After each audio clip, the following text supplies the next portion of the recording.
Previously on Panel Pals.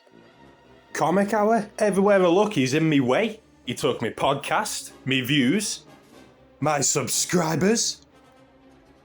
Man with Foggy's wife, So Micah Sin did bang Foggy's wife. Get back here, Westcott! Westcott! You can't escape me! I'll chase you to the ends of the earth! Hey, he's doing one of them YouTube face reveals. Hey look, I'm MN Stash. Welcome back. That impression was awful. He didn't even try to sound Australian. We're your old co-host, kid. The ones you rejected. The podcast Comic Hour tried to destroy. The Panel Pals have embraced.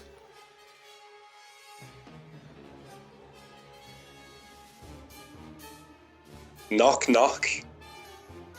Who's there? Let the devil in. Because today, mates, we've made it to the Venom episode. It's about time, man. We had to skip the Chameleon episode. We had to put that one in ahead. We jumped ahead to move Chameleon out the way because he doesn't deserve the finale spot.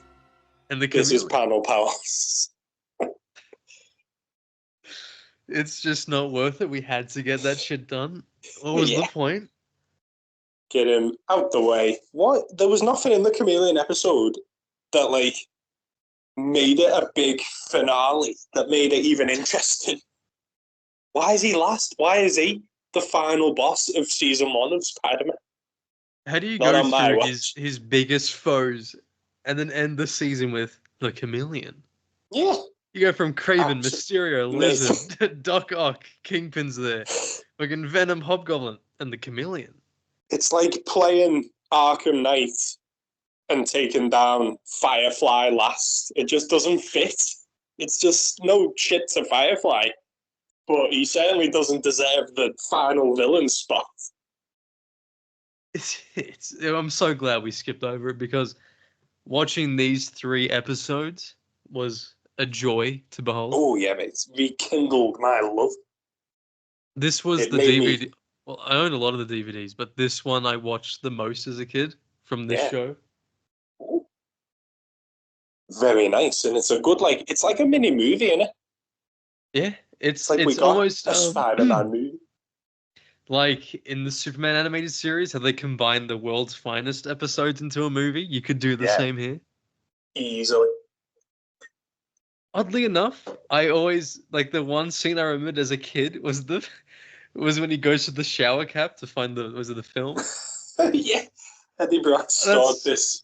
That was the one scene I oddly remembered as a kid. Was just that. What a weird fucking... Mine's, like, from memory, when Eddie Brock's taking the photos of the Rhino, he does, like, this ballerina kick on one of the cars as he's running away. Yeah. That's what always flashes in my head. What a selection of villains this bloody episode, that dude. This trilogy. We've got 3 episodes, and we've got Rhino, we've got Shocker, and then we've got Venom. Smythe returns at last. My father. Our favourite gay couple returned, and they wanted Prometheum X as a wedding gift. Was the rose there? I couldn't tell if there was the rose or not. Like the guy with the purple mask, was that like a Brooklyn Oh, rose? yeah, there was. Like one of the random thugs.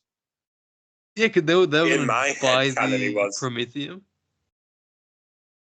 But we see Like, Richard Fisk later, don't we? He just He never could have been becomes putting on the a role. voice, so he just doesn't know, Maybe. like, his dad doesn't figure it out. Ooh. Because when he talked, know he was what? more like, hey, you said this was Prometheum X, like, this was You good. gotta prove that that's still the same rack. Yeah. Of course. You know- Smythe, prepare the dungeon. It's always prepared, sir. you told The me to not tell credits. Vanessa. Vanessa or Mary, who's Kingpin's best wife? I think it has to be Vanessa because I think Mary's just a bit too weird for me. It's crazy how he's now married Mary after all the shit she's done to him. And like, it's a very weird relationship. Also, him and Daredevil are bonded now. Oh yeah, it's another one of them, dude. Yep. Is it Eskimo? Through Mary. Eskimo Brothers, it is indeed. Yeah. I love how that has to be a thing where it's like, for some reason, these two massive, like, foes have to be linked that way specifically. Mate, Marvel keep doing it, don't they? Harry's defo shagged Mary Jane at one point. Definitely in the movies. Yeah. Peter and Norman through Gwen until it was revealed it was Mysterio. Yeah, my goat. DC's probably got a few. I remember Lex Luthor trying to shag Lois in the animated series. Whether or not he actually managed it. There is a book. I think it might be White Knight, I'm not sure, where it's revealed that Batman and the Joker both shagged the same socialite. That is horrific to know. Yeah, it's like... I honestly, I envy of... the person I was 2 seconds ago. She thought she was Bruce Wayne's kid. And Bruce Wayne was like, it's possible, I did bang her mom. But then it was like, you see at the end that she also shagged the Joker. What the fuck? Yeah. And Batman and, that's disgusting. Like, Talia's a dirty bitch as well, mate. Bet you, like, Batman and Deathstroke are probably Eskimo Brothers. Who else is there? Ra's al Ghul wishes.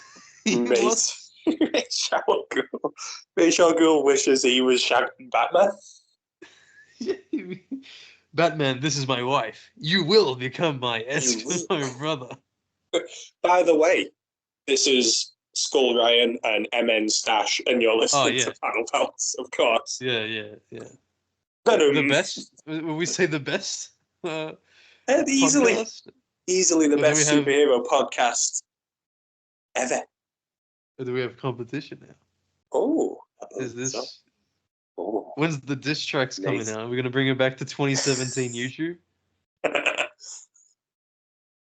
Speaking of discussing things besides other people's podcasts and on the Panel Pals, I found the Rhino disgusting in these 3 episodes. Very tight costume. I fucking hated it. I really hated the design. Have you seen the fan theory that the Rhino is the Kingpin? There's like fan art of Rhino takes off. He pulls his hood down and he goes, "It was me, Spider-Man." He's been the Kingpin. Just because they're both huge white dudes. Yeah, just fat. That sounds horrible, but the suit was just wrong for me in this. Yeah, very tight. I've recently read a lot of Rhino. So, like, in the comics, he looks more like a sumo wrestler.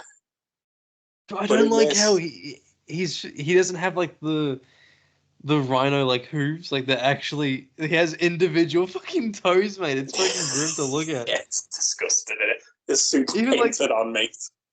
Even that shot where Spidey's on the ground and you see that upward view of him and all his abs and the knees, like, oh god. Yeah, he's got like a 12-pack.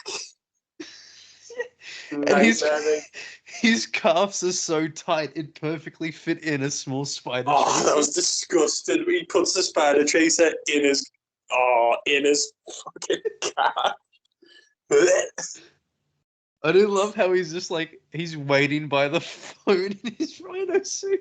He's sitting there. I've got it written on my notes. I loved how the whole city's shitting itself because this rocket ship is going to crash into the city. And Kingpin goes, "I need you to go to the space shuttle." And Rhino goes, "What shuttle?" The whole town is in the grip of fear and Rhino's so oblivious. But even just like everyone sees the giant Rhino going to the space shuttle, but then Jameson's like, "Rhino, I've heard that's bullshit, Peter." It's Listen, Jameson I funded a guy with a big scorpion tail. Yeah. But this He's fought the big spider robots. Jameson created the scorpion. But a rhino, come on. Get real. this also in episode 1 confirms that this world has the Fantastic Four, the Yeah. Defenders, the Avengers. But the Rhino, that's too much. That's way too far. Christ, I didn't even consider this. That's ridiculous. It's so stupid. Also, what about the way that Jameson got like a massive erection when his son was like, Spider-Man? He's like, Yeah, Spider-Man was involved? No way, we can blame Spider-Man. Yes. It is like annoying how like his judgment is so wayward that even as his son is half dead on the ground, he still looks for some way to pin it on Spidey. There's an issue of Captain America from the Gruenwald run where he recruits John Jameson to be the Avengers pilot.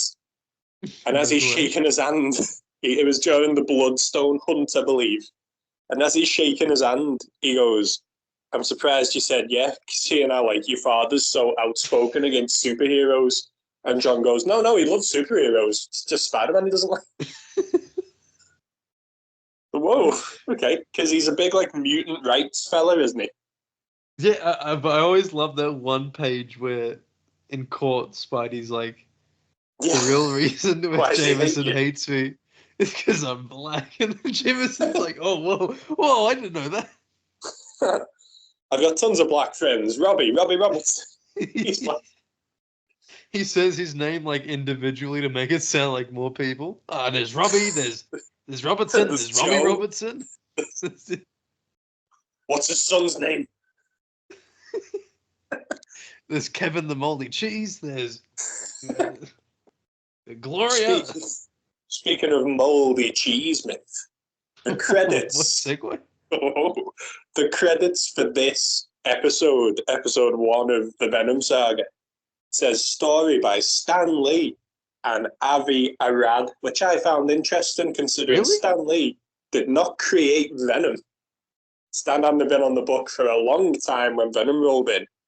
And Avi Arad, mate, is the psychopath who keeps making shit decisions and ruining the live-action movie. Yeah, what the... Wait, was he actually... It Did he says... write that episode? It says story by. Now, I don't know if it means, like, well, the story is originally from a comic book made by Stan Lee. I don't know if it's a technicality, but it comes up story by Stan Lee and Avi Arad. Because here And it as I says, say, for the writing credits, yeah. you've got... This story was by Avi Arad? Yeah.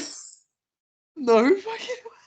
I was like, Casually when it come up- wrote the definitive origin story moving forward. That's crazy. and now he's Sony's friggin' deadliest weapon.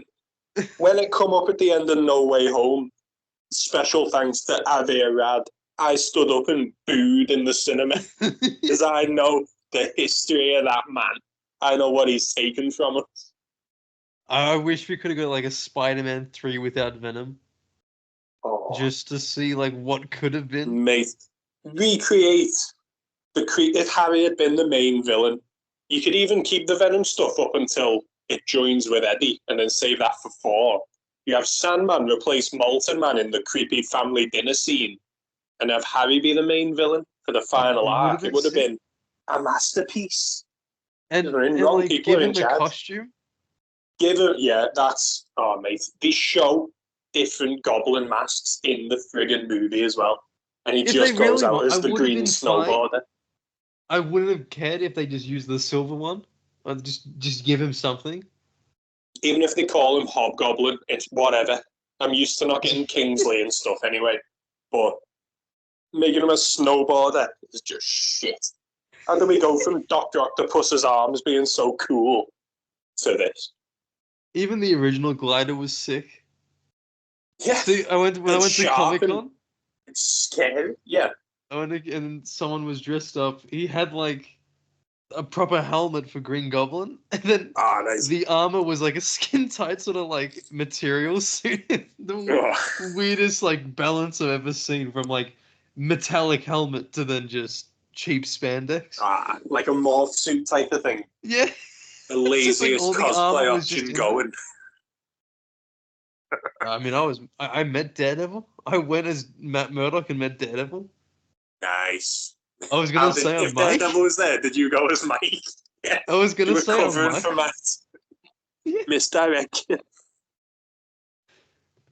Could have been so. I could have been like, well, thank you, Mike, for uh, meeting me. It was so weird because I had people come up to me and go like, Matt Murdock. I'm like, yeah, sure. No, I'm Can we just get a a photo? blind guy. Where am I? Can we get a photo? I'm like, yeah, sure. Nice. I'd be like, do you know the panel pals? Of course you do. You don't ask a man if he knows the panel. Tom Taylor pulled out like the day before. I was like, huh, Oh, maybe they're setting up like a panel pals panel there. they pulled that chin out.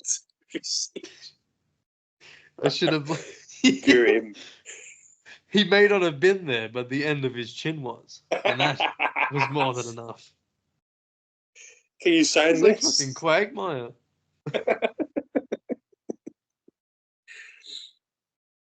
I in episode 1, Yeah. I found Aunt May very annoying, Oh, me like too. I do all the time. Absolute bitch. She believes anything the telly tells her without But question. did you see that? Oh mate, when I was watching it, I was like, I cut up a bit of a mango. I thought, you know what, Spider-Man mango, what a combination. And then Spider-Man go.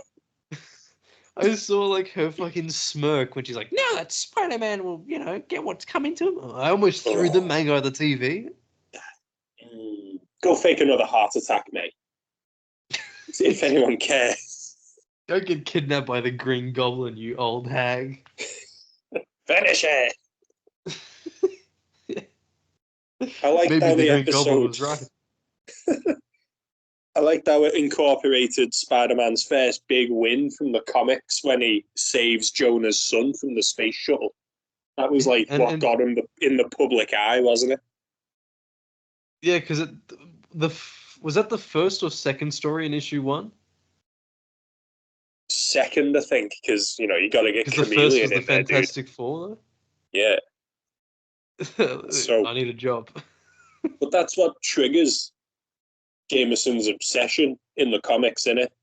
But if this is happening so late, something else must have started that shit up. He's just a professional hater. He saw Spidey and's like, I was born for this. His costume's nicer than mine. What did you think was the best part of episode 1? When Spidey's going nuts and kicking the Rhino's ass, mate. It's like, Was it episode 1? yeah. Who said anything about jail? He's gonna. Oh no, sorry. Change my answer. The part where he's having his dream and the black suit's fighting the costume. Yeah, because it's like a direct reference. Like, wasn't it What's issue the issue? 258? Yeah, that's the one. Perfect, mate. Yeah, and it was animated And it was so nice. Yeah, the way that the red costume like collapses on the ground was great. And then fucking the Venom sound was like reused non-stop. Yeah, but it's so cool. I like when I'm reading the comics and Venom says something, I hear that in the background, like automatically. I loved how massive these episodes felt. Like we said before, it could have been a movie. Yeah. And you could tell that all the effort went into these episodes. This is why they reuse footage for everything else. Well, like we'll mention, I was going to say soon, but we might as well mention it now. Episode 2 has the same shot reused 3 times in the space of like a minute. It sure does. Shaking his Spidey fist. Get back here, Shocker! I feel like well, these episodes have been built up to Like, we've seen yeah, Fist look and away, Smite Eddie before. Brock. We know all about Eddie Brock and his history with Spider-Man. So this is like getting payoff for the rest of the season. I like how he didn't appear in every single episode, Eddie, but he had that nice break to Yeah. lead into this. Well, we thought he might have been Mysterio, didn't we? Until it was revealed it wasn't. But I'll tell you what though, the black suit scene when he first gets the black suit, that was sick. Oh, yeah. He I see lifted in it my right head, from I Mr. hear Spidey 3, didn't he? but I hear Yeah. the theme when he wakes up. Me too, dude. Da-da-da-da-da. Same, mate. As I saw the colour up, I was like, oh, this is the sea. They take a lot. They take that. They take basically the whole like mood thing. They take the. I can't remember. How did he lose the suit? Was it through the bell in the The church? bell jingling, yeah. I've got that written down as well. They took Spider-Man 3's adapted a lot from these, which Dr. obviously, Connors up like testing the yeah. suit.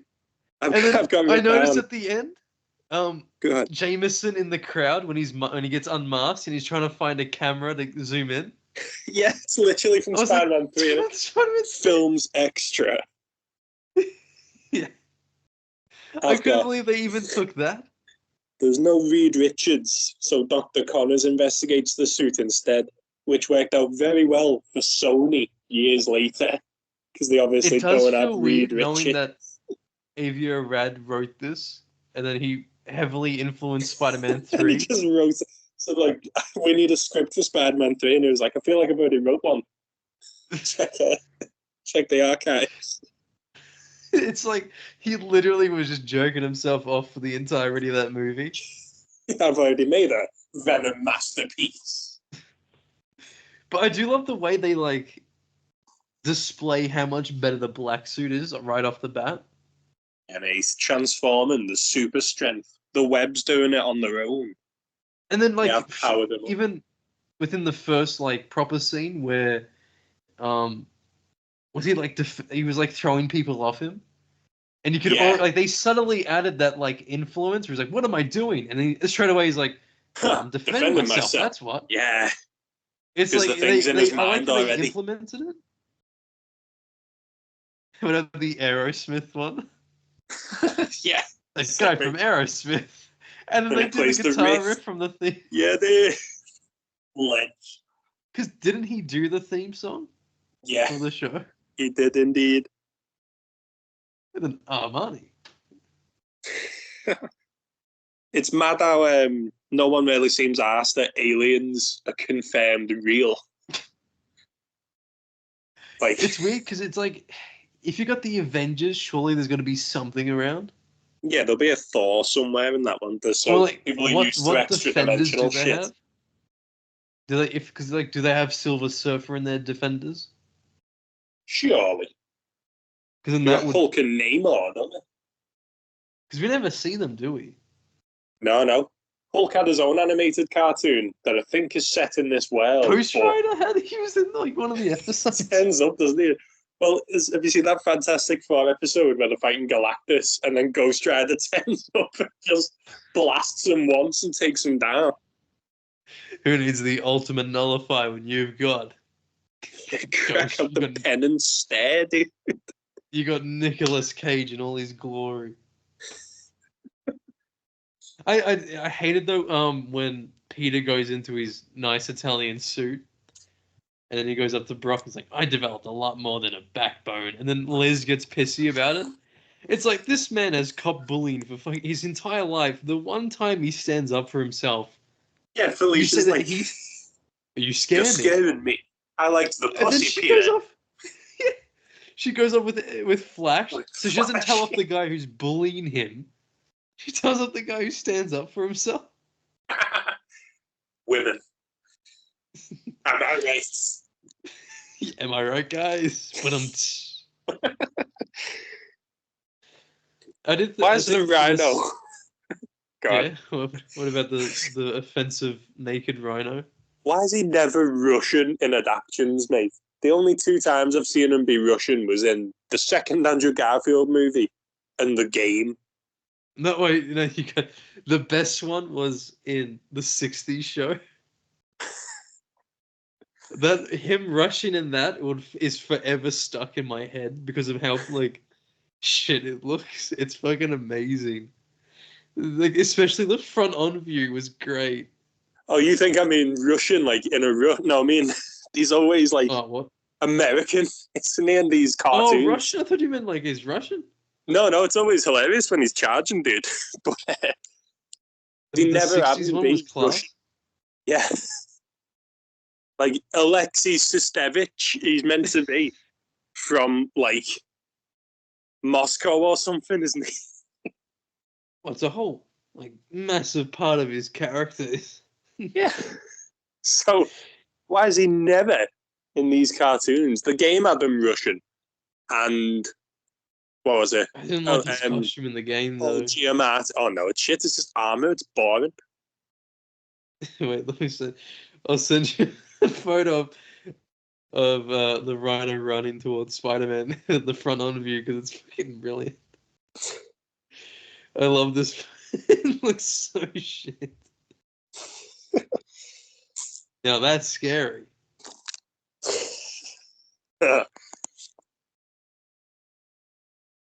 Christ, he's coming. Turn the light off. He sees us. Oh, yeah, he was on. Spidey was on the train that said "Top Secret" written on the side of it in case you know. Yeah. Don't look. Oh god.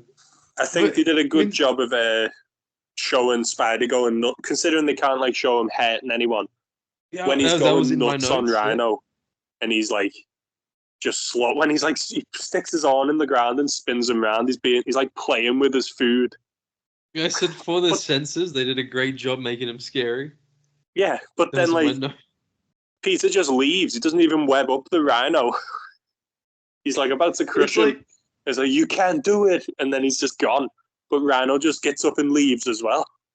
maybe it's like that humiliation. Oh. He wrecked his pride. You know, like in the Yeah. 60s issue, he'd be like, just my pride was lost today. Yeah, They mate, always it's make an issue effort. 42, where he breaks out specifically to go and show Spidey who's boss. It's just my pride that's hurting. Foggy Nelson has to represent Rhino in court. That issue's got everything, dude. Spidey, Rhino, Mary Jane, Foggy. They're the greatest Daredevil, might we say? The crew, mate. Daredevil himself turns up in 43 when they're watching the Rhino rampage on the telly. And Daredevil goes, "I could handle Rhino, but I'll give Spider-Man first shot." You could handle Rhino, Matt. Could you, though? Could you, mate? Could you? Come It's on. like like what's it called? I think issue 300 of Daredevil. Yeah. Spidey and Mary Jane are watching Matt like chase the Kingpin because it's Yeah. the last ride story, and Yeah, then he's I like, remember this. "I'll let Daredevil handle this one." Why would you risk that? Who cares about pride? Get in there and help him, man. This is like multi-murderer criminal Wilson Fisk, and he's right there. Yeah, like the Kingpin is finally about to get his due, and you're like, "Nah, it'll be fine." Last time Spidey let a criminal go by, it didn't end well. He's not learned a Did he not thing learn? in 300 issues. What issue was Spidey on when Daredevil started? Was it 14? 14 was, I think it was 16, where Is Daredevil that the was one where they Spidey. fight the Ringmaster? Yeah. Yeah. In And a the circus of reprint. crime. So Spidey would be on like issue- issue 316 then. I think issue 6 or 8 of the King Size Annual, they have a reprint of that story in there, but they painted the yellow suit red over it for some reason. No. So it's like it's still Why? got that weird like what does he wear? Like that weird sort of Like overall. his vest. Yeah. Yeah, it's just Yeah. red. Everything's Ah. red. Christ. I just found the page now as well. I wish Daredevil could go after him now, but the web slinger deserves first Yeah. crack at him. No, go on, Matt. Try it. I dare you. It's so cool though, because it's like And then at the time, people would be like, think he's just a normal lawyer, and would have no clue about like Yeah. the ongoing Daredevil series. Why should we be scared of the Rhino when this blind guy thinks he can take it? And then in All Hell Breaks Loose from Zdarsky's Daredevil, Daredevil does actually defeat Rhino by making him choke on something. Yeah, I remember that. Throws something in his throat. The Rhino goes down because he can't breathe. It was sick though when Bullseye threw, I think, a bunch of, was it stars at him, and then Daredevil, like that one panel of Daredevil, just his hands were moving in like a frenzy, and he blocked every single one. Nice. And then even Bullseye was like, "Fuck." What a sick run.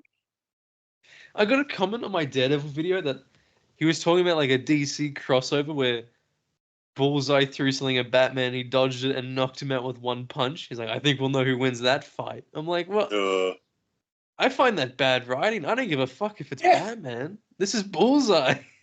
Well, when I was reading Devil's Reign, you know how much I love the Shocker.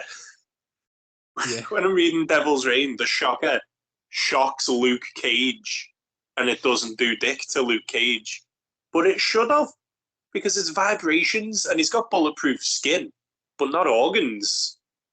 That should have at least like ruptured his spleen or something. What if he just starts throwing up? Yeah. The Shocker's just sitting there. They don't think about actually writing. They just want someone to look. They decide who they want to win, and then they just make them win.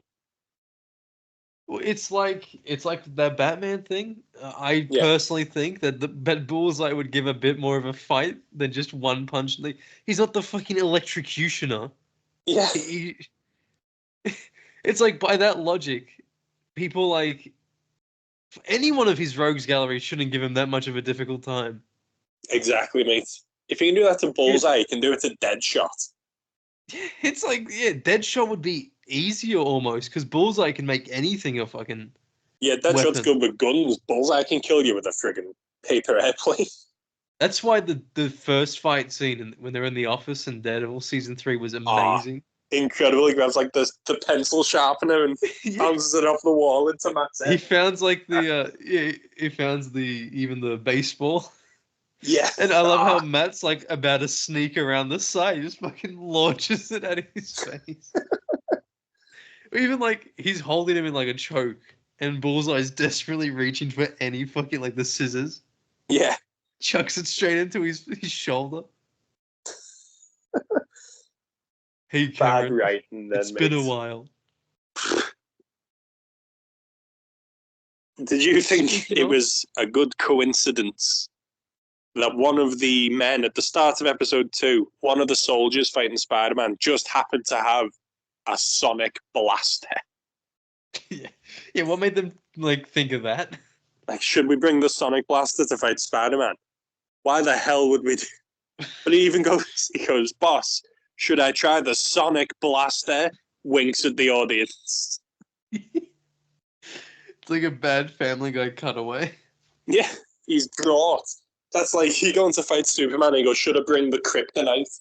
Well, we've tried everything else. Should we try this mystical green rock that's called kryptonite?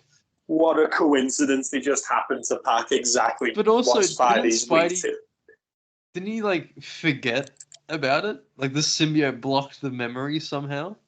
Yeah, because he doesn't reference back to that later when he loses the suit. He just goes, the bell. Because then I remember he said something like, "You blocked it from my memory." How? He finds out the suit's alive. And Dr. Connors is like, get rid of it. And he goes, I need it. Swings up. I do like when they do like that addiction sort of aspect of that story. Yeah. I think it's a cool like thing they can explore where it's like he's actually addicted to the suit and he needs it that way. Yeah, you can't have him doing drugs, but you can give him the suit. He didn't deal any drugs in this. Sony's pussies, mate. It's like you can do like a flip of like the Harry drug story where Peter like becomes addicted to the symbiote suit. Yeah. But I did write down just the Dr. Connors in the comics is infinitely better. what an arsehole he is when Spidey comes through. You're a criminal. The bounty. It's like, remember that lizard shit, mate? Yeah. I saved your reputation. Mate, throwing stones in glass houses there, Dr. Connors. Like, literally, the episode ends with Jameson with the fucking police force ready to arrest Connors. Yeah. Oh, mate, my the shit's God. about ungrateful. Unbloody grateful. Also, you know when he's, like, trying to cut a piece? And how it quickly, like, merges or retracts? Couldn't the piece he cut have just merged back into Spidey's hand? Because he's holding it with Yeah, the symbiote. Yeah. He's Like, like, you yeah, need, take like- this bit.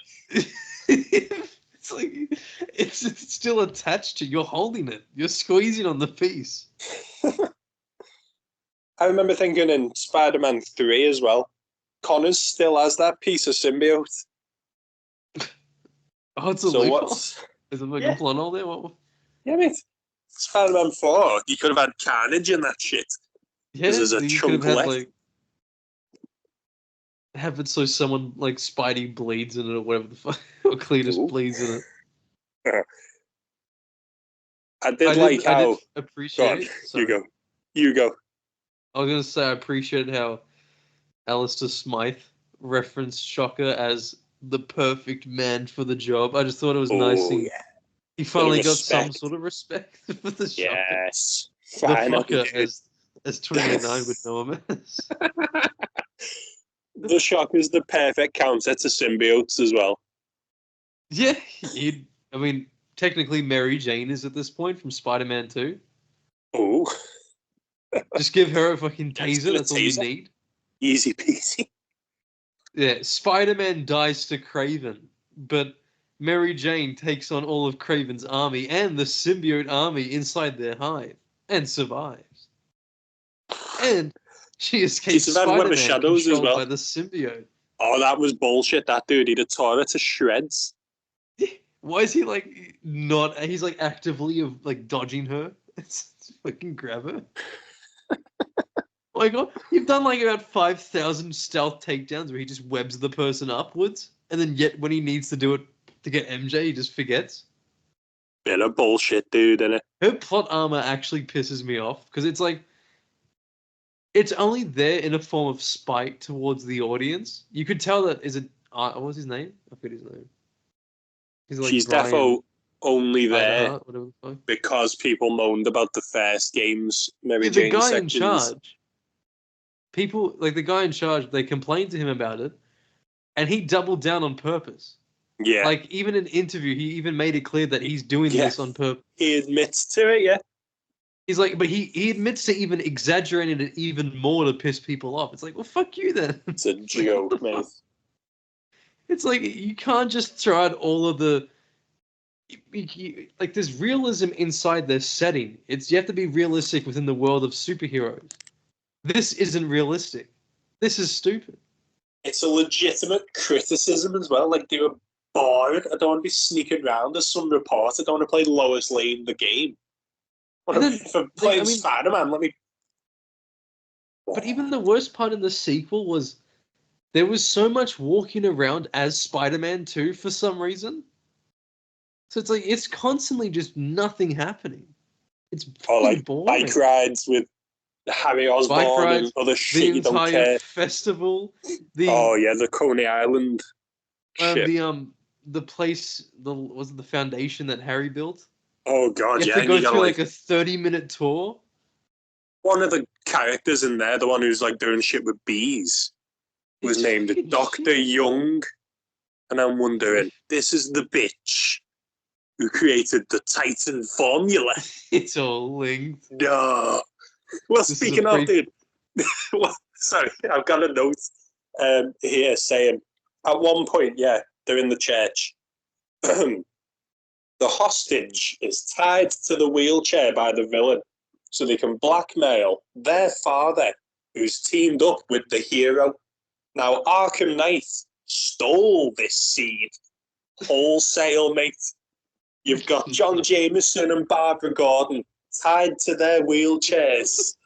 You've got Jonah and Jim Gordon, who are forced to work with the vigilante to get their child back. I was like, And no. Gordon wasn't even on good terms with Batman at the time. Yes. Like how Jameson's never on good terms. I was watching, I was like, this has been rock steady, you lazy bastards. In this like these 3 episodes are a pioneer for so much. Yeah, mate, this whole saga makes my day. It's fucking brilliant, mate. I love the shading on the black suit. You know how like it's got like blue tints in the light, and when Venom comes into it and he's like half blue, half red. Like, why was it like Neon that in New 3D York, look? I suppose. So Spider-Man 29 suit really was black. I knew it.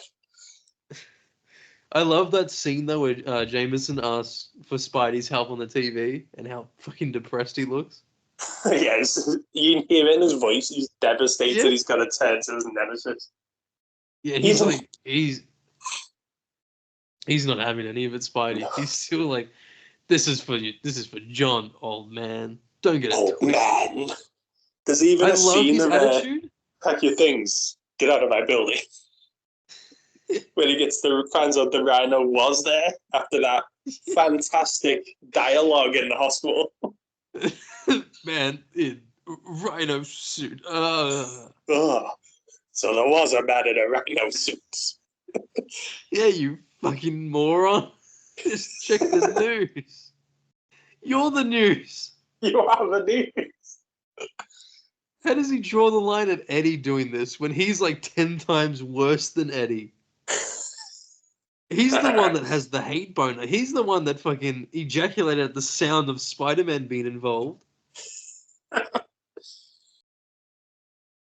I love the attitude Peter has though in the black suit. How he even just the way he constantly talks shit to Jameson. He's finally standing up for himself, isn't he? Wasn't he like, how many times am I gonna have to clean up your mess, Jameson? Oh yeah, that bit was sick. He lands on his car, doesn't he? He's real tired of cleaning up your messes, Jameson. Because he's right, he's done it before. Yeah, he's friggin'. What do you reckon they talked about on the car ride? Because they're both in the front seats, just driving. So you like Aerosmith? The guitarist is really good. What do you think Micah Sin's doing right now? You should give that Parker guy a raise, Jameson. You know, your voice sounds awful familiar, Spider-Man. I cut the shit, Parker. I know it's you. He's like, is it because I'm black? Oh. Have you ever seen that green text? Yes. Have you ever seen that green text where it's like Venom telling Jonah that Peter's Spider-Man, and then Jonah goes, "Of course I know he's Spider-Man," and he goes like on this tirade about how Spider-Man's some hero and he only like talks shit to push him to greater heights. What was this? It's from like 4chan or something. I'll find it now. Because there's a dead boss like sort of written out as if Jonah was like, he knew the whole time it was Peter and he only eggs him on to like get him better at the job. It's like, I can't spell because I'm laughing to it. There we go. There we go. Found it, mate. I unironically found one of those funniest panels with Joe Fixit and the Kingpin. I don't know why, but the Kingpin's face makes it look so fucking funny. He's reliving his prison days, man. Oh, God. With them crusty buns, man. We'll do a swap over. Nice. Switcheroo. What, you thought I didn't know? Kid walks in, bagging clothes, a bunch of posted shits. He couldn't possibly take it with anyone but himself. Of course it's him. Boss, mate. This is the Jonah we need in their movies. And then he talks Russian. Go get the hell out of my office. And you were fine 8 years ago is a cold fucking line.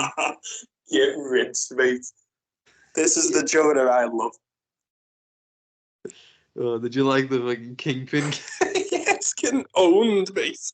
What did he think was going to happen squaring up to the Grey Hulk? I just love the way his legs are in the air. It's so unnatural. He's got no bones in there. It's just meat.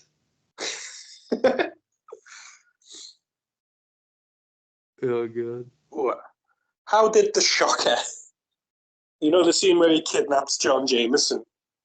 Yeah. He picks How did him he up get out through? the bed and walks to the window. What did it... He's not a vampire. He can't fly. What's the Shocker going to do now? Could you imagine if we just killed each other? Like they actually just jumped out the window? He jumps out and, yeah, people friggin' diamond. Wait, how did he even get in? Did no one like question the man in this like quilt outfit? Which Shocker voice did you prefer? Was it this? Would you prefer this one or the more southern spectacular one? This It's one my was profession. The Shocker in this was the guy who played Craven in Shattered Dimensions. No way. Yeah, I mean Jim It's all Cummings. Yeah. Unfortunate. This is the voice I hear in the comics, just because in the comics he's not Montana. Yeah, oddly enough, though, I hear the Montana voice. I don't know why. I think it's because I probably watched that show so many times. It's like, yeah, that's the. It just sounds. See the more, yellow and you're like, ah. I was thinking rodeo. It is pretty Don't boss. you Like those mock suits. me. I mock. I'm a mocker. There's definitely times where I think his spider sense goes off, but he purposefully doesn't dodge it. Just so it looks more funny. Yes. Because there's no way in that Sandman episode where he doesn't dodge the hammer. Yeah. Because it's just way more funny when he's like, oh, he got some sort of spider sense? It was actually funny. He's like, oh! He just gets fucking whacked. Fantastic, man. I love fucking Josh Keaton Spidey. Also, an interesting note I have here. Eddie picks up the mace by grabbing the spiky end and not the hammer. The handle. And if you look closely, his hands go right into it. Oh no, This is Jameson was before like, he this got is why shredded. I fired you. Yeah. I like how he's like gonna go and help the Shocker kill Spider-Man. And then Shocker turns and goes, I ain't done with you yet either. And he's like, yeah, get him, Shocker. And Shocker's like, you're next. There was a lot of amazing quotes within this entire scene. You got like the And the double puns from cross. the Shocker, mate. big surprise. Yeah. Or the Got the bit I'm down, gonna yeah. tear you limb from limb. Ooh, I'm all shook up. I'm all shook up at me pissing myself. But then Yeah, Spidey 'cause throws the like Shocker a has quilt aura. at him. Yeah. Spidey throws a quilt at him and he goes, you ain't pulling the wool over my eyes. Like the Shocker even, loves puns, dude. But even Spidey at this point was fucking wilding as well. This is where he goes berserk. This is where the meme comes Even from, right isn't it? right before the meme, he goes, "I am invincible." It's like, I like he crushes one of Shocker's gauntlets, and Shocker goes, "You're gonna pay for that." And Spidey yeah, goes, the checks. "The check's in the mail, baby." Lunatic. Even obviously the iconic "Get back here, Shocker!" Oh. Shocker! That's my fucking ring. Like, it's my alarm. I think that's what I wake up to. Oh, mate, it's incredible. It's the sheer fact that it's the Shocker who's got him this pissed off. It's not like the goblins just killed Gwen or something. All he's done is like standard criminal shit, and Spidey's fuming. I'm gonna save you for dessert. No. And you're the main core. Even though he's like, yeah, I'll bear hug him to death. Hey, it's a good thing Peter didn't go commando Yeah. when he was in the black suit wearing it. At the end, he's got to leg it over just as boxy. Also, there was like a random 2-second Uncle Ben cameo that 100% that was reused from that one episode. It was in the Doc Ock episode, yeah, mate, where he chops off at science camp. But I've got written down here. That's actually the only memory he has. Just that one. Yeah, Uncle Ben wasn't really that present in my life, but I still feel guilty about getting him killed. The Spectacular done something similar where I think it's crafty how using Uncle Ben to snap Spider-Man out of being like evil. I think it's a good idea because while the suit makes Spider-Man bad, it was Uncle Ben that made him good. You know, like in Spectacular, he's like, yeah. Go ahead. All right. There's a whole episode in Spectacular. It takes place in Peter's mind as the symbiote's trying to take over him. And then it's Uncle Ben at the end who steps in. His memory of Uncle Ben reminds him of who he needs to be.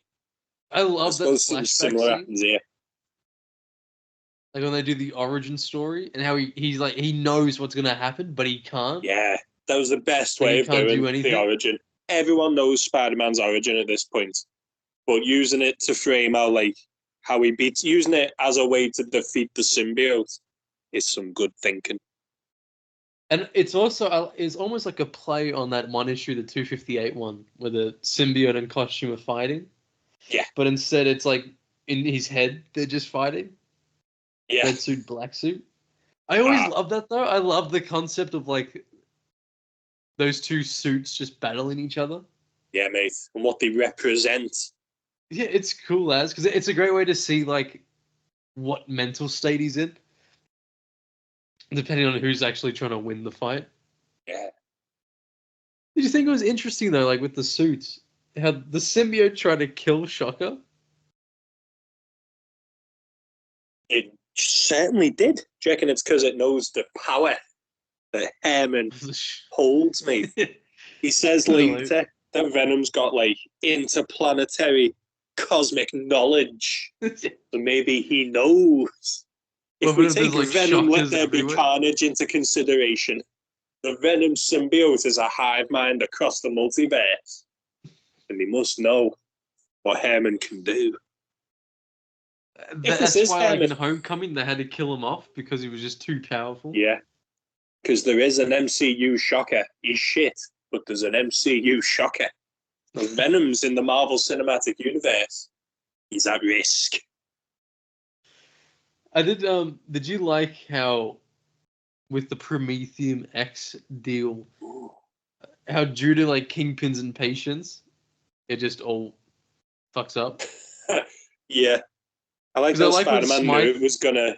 Yeah, I like how Smythe was like, "Well, I would have known if you'd let me test it on you. Let me study it."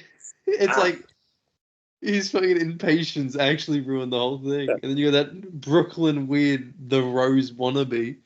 Hey, this thing ain't real, Holmes. It's like once again, Kingpin was defeated by weight. Only this time, he didn't want to wait for Smythe. All he had to do was do like literally a fucking one simple test. And now it's just lead from space. It's still gonna be worth something, man. It's from space. It's from space. Give it to like a museum. Yeah, there you go. Surely, doesn't he break ground at a museum in like the next episode, or is that like the campus for the uni? Kingpin's a big deal in the Hobgoblin saga. I can't remember because I don't remember that much on the DVD from that one, so it's not as permanent in my mind as like the Venom saga. In the next episode, Hobgoblin attacks Kingpin at like this groundbreaking ceremony, but I think it might be for campus now because Harry Osborn's there. We'll find out. Harry's got the waves. Yeah, I thought Brock had the right idea about when he was dead pissed off, so he went and smashed it out in the gym. Yeah. Get that read. I mean, we basically covered episode 1 and 2, which now leads us perfectly into Venom. Finally, he's here. My note is just buff Eddie, because he's fucking massive. He's huge, and it ends up being his downfall, because that's how Spider-Man finds it. Yeah. I just think though that they did the perfect size for him in this show. I love when he's just sort of like more of a giant stalker, and this show nailed that. I was just going to say, mate, that was done really well in this. When he's just playing with Peter. He Like he goes and sees visits Mary Jane. Yeah. Aunt May. Knocks on Aunt May's door. And she's like, what a That's lovely from an man. issue as well, isn't it? Yeah, I swear it that was is. in like a... It's like It's 318 or brilliant. something. It's the issue before they fight on the beach where they strip off. Where, because Eddie knocks on his door How and goes, many you think you're real months? clever going to the Fantastic Four, don't you? It's like, it's between me and you, Spider-Man. I just like in this episode nailed Venom. I think in a way that we will never see again. I know, He's now not they Harry. rush through it, don't they? He's meant to be not- like a scary stalker you can't do anything against. But also he's not a giant monster. He's just like Yeah. a really buff guy. He's He's psychological, his costume is and all we ever simple. get is physical. Also, like the best part about him stalking is even the way Peter's paranoid. Yeah, So mate. like just we see him hallucinate Venom so many times. And it's To be great. fair, Like, I that love guy on the seeing him do billboard that. did look like Eddie Brock. Yeah, but even at the end of the fucking moon turns to Venom. But it's clearly just superimposed footage they already had onto the moon. There was so much good shit though, like when Spidey's back in his red suit, and then the Rhino's just standing there on the roof. It's just waiting, dude. You should have I stayed in laughed so black, hard. because I'm going to dirty you up bad. Oh, sorry, they tell me the blue really brings out my eye. And suddenly Spider-Man's kicking Rhino's ass, even without this black suit. But I love the Rhino and Shocker. How do they get together? Computer dating? I remember years ago reading a fan fiction about them two fighting zombies where they were best friends. Rhino and Shocker were best mates because I remember Rhino gets turned into a zombie near the end and he has to kill his friend. Why is it so like oddly emotional? I was like, it's the fucking Shocker.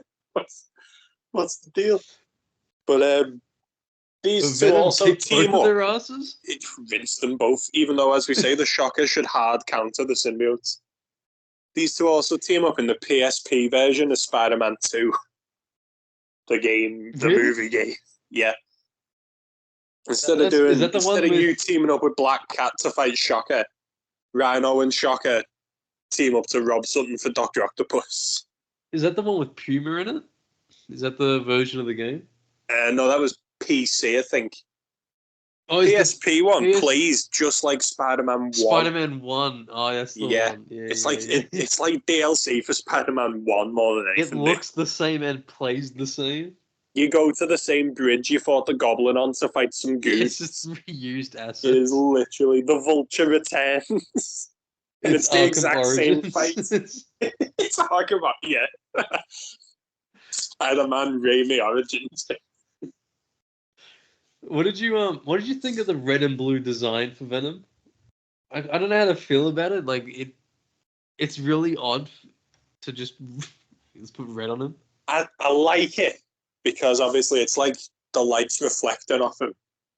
And it also does harken back to him once being part of Spider-Man, who's all red and blue, isn't he? But yeah, it doesn't make sense I never really thought of it. looking at it. Symbolically, I get it, but when he's like, when they're nowhere near any skyscrapers at the end, they're fighting on like a rocket ship launching pad. Why is he still red and blue as if light's shining on him? The whole point is that's like the shading. It's not meant to. Yeah. It's like how no one can get Spider-Man 2099 suit right. Exactly. So it's dude. constantly blue, even though when it's like, well, no, it'd be black by now. Yeah. That's why if you saw like, when I didn't do the background footage playing this Spidey game, when I used the 2099 suit, I used the black version because I was like, yeah, finally. It only long took lapse. 30 years. Venom says at one point he's seen millions of civilizations. He's learned uncountable secrets. So how old is this symbiote, mate? I'm guessing they're even like implying the whole planet as well. Yeah, like if Because we found them on isn't the there a moon. planet full of symbiote races as well? Back in that one story from the 90s, Yeah, mate. where like Planet they of were, the symbiotes. and And they they were fight all about giant peace, weren't carnage. they? They keep retconning it. Like at one point, they were like Green Lanterns. At one point, Venom was weird because he wanted to bond with Host instead of taking him over. And now they're all from this null, whatever the hell god thing. Yeah, I'm more partial to the original shit. I don't like I'd rather it be a bit more condensed. Yeah, they've gone a bit But nothing's extreme with it, haven't condensed. they? Nothing's condensed anymore, mate. It's tragic. You can't just have Spider-Man. You gotta have like the whole multiverse now. Oh, I hate it. You can't just pick up a book and go, okay, Spider-Man's fighting crime. It's like, no, Spider-Man goes to Spider-Boy for help because he needs emotional support. Meanwhile, Spider-Dog goes for a piss. You can't just have Venom now. You gotta have Null and the whole fucking hive mind and all You that pick up a shit. Venom book now expecting Eddie Brock to be Venom, like Lethal Protector or something. But instead it's They should have Dylan just done Brock Lethal Protector more. using... Yeah. Now it's Dylan using chains to swing around, and like, I don't even think he's Venom now. Isn't there like a mystery who it currently is? Wasn't it Madam Mask or something? There's like 4 suspects. You got Madam Mask. Luke Cage is one of them. Mayor Cage. Fucking Robbie Robertson's one of them. No way, dude. And, Is it because he's black? And what do they mean by this? And Rick Jones is the other one. Hulk's buddy. Yeah, he's just like he ran. I don't know. I haven't kept up with. Christ. With He's still got his cosmic band. No, but he was in the issue he was in for Venom. He was wearing a '90s Marvel T-shirt. Had the '90s logo, which, in my opinion, is the best logo. I hope it's Madam Mask out of them. At least I Watch might it be Miles interested. Morales. I did Go on. I was gonna say how Venom talks like a jealous ex in this show, which is how he should be. Well, now we're with Eddie, and Eddie loves us for who we really are. It's not just using us to fight Rhino. Yeah, it's like they literally just feel like a jealous ex. It's fucking amazing. This show nailed it, man. The way they did the whole Venom adaptation is fucking A1. And I'll tell you why. It's so easy. They actually built up Eddie Brock. It annoyed me to no end in the comic. How he turns around and goes, I know you. You're Eddie Brock.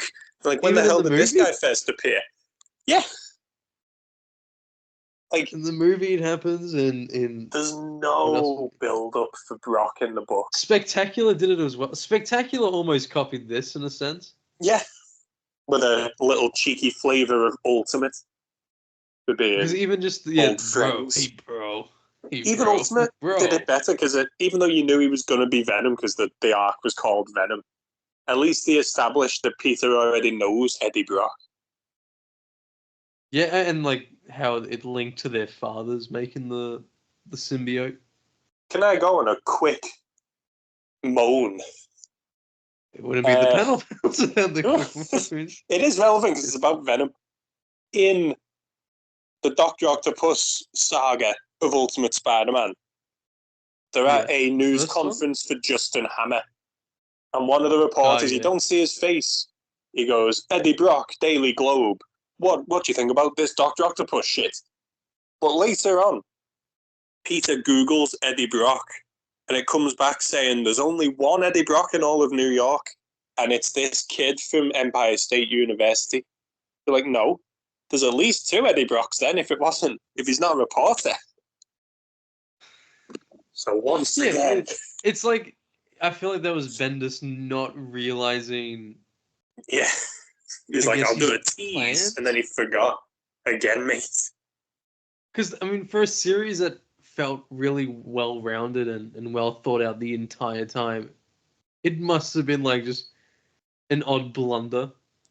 Yeah, but it always annoyed me.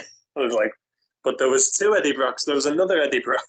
Unless that was Eddie pretending to be a reporter for the Daily Globe for some reason. Yeah, could you imagine? But even just the way, I mean, that Eddie was fucking weird anyway. He was Eminem mate. wannabe, and then a He weird was sort of Eminem, pedophile. wasn't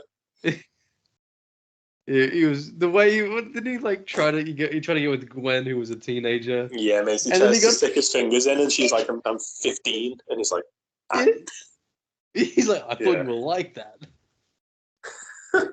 Didn't he like make her sound like the bad one in that whole situation?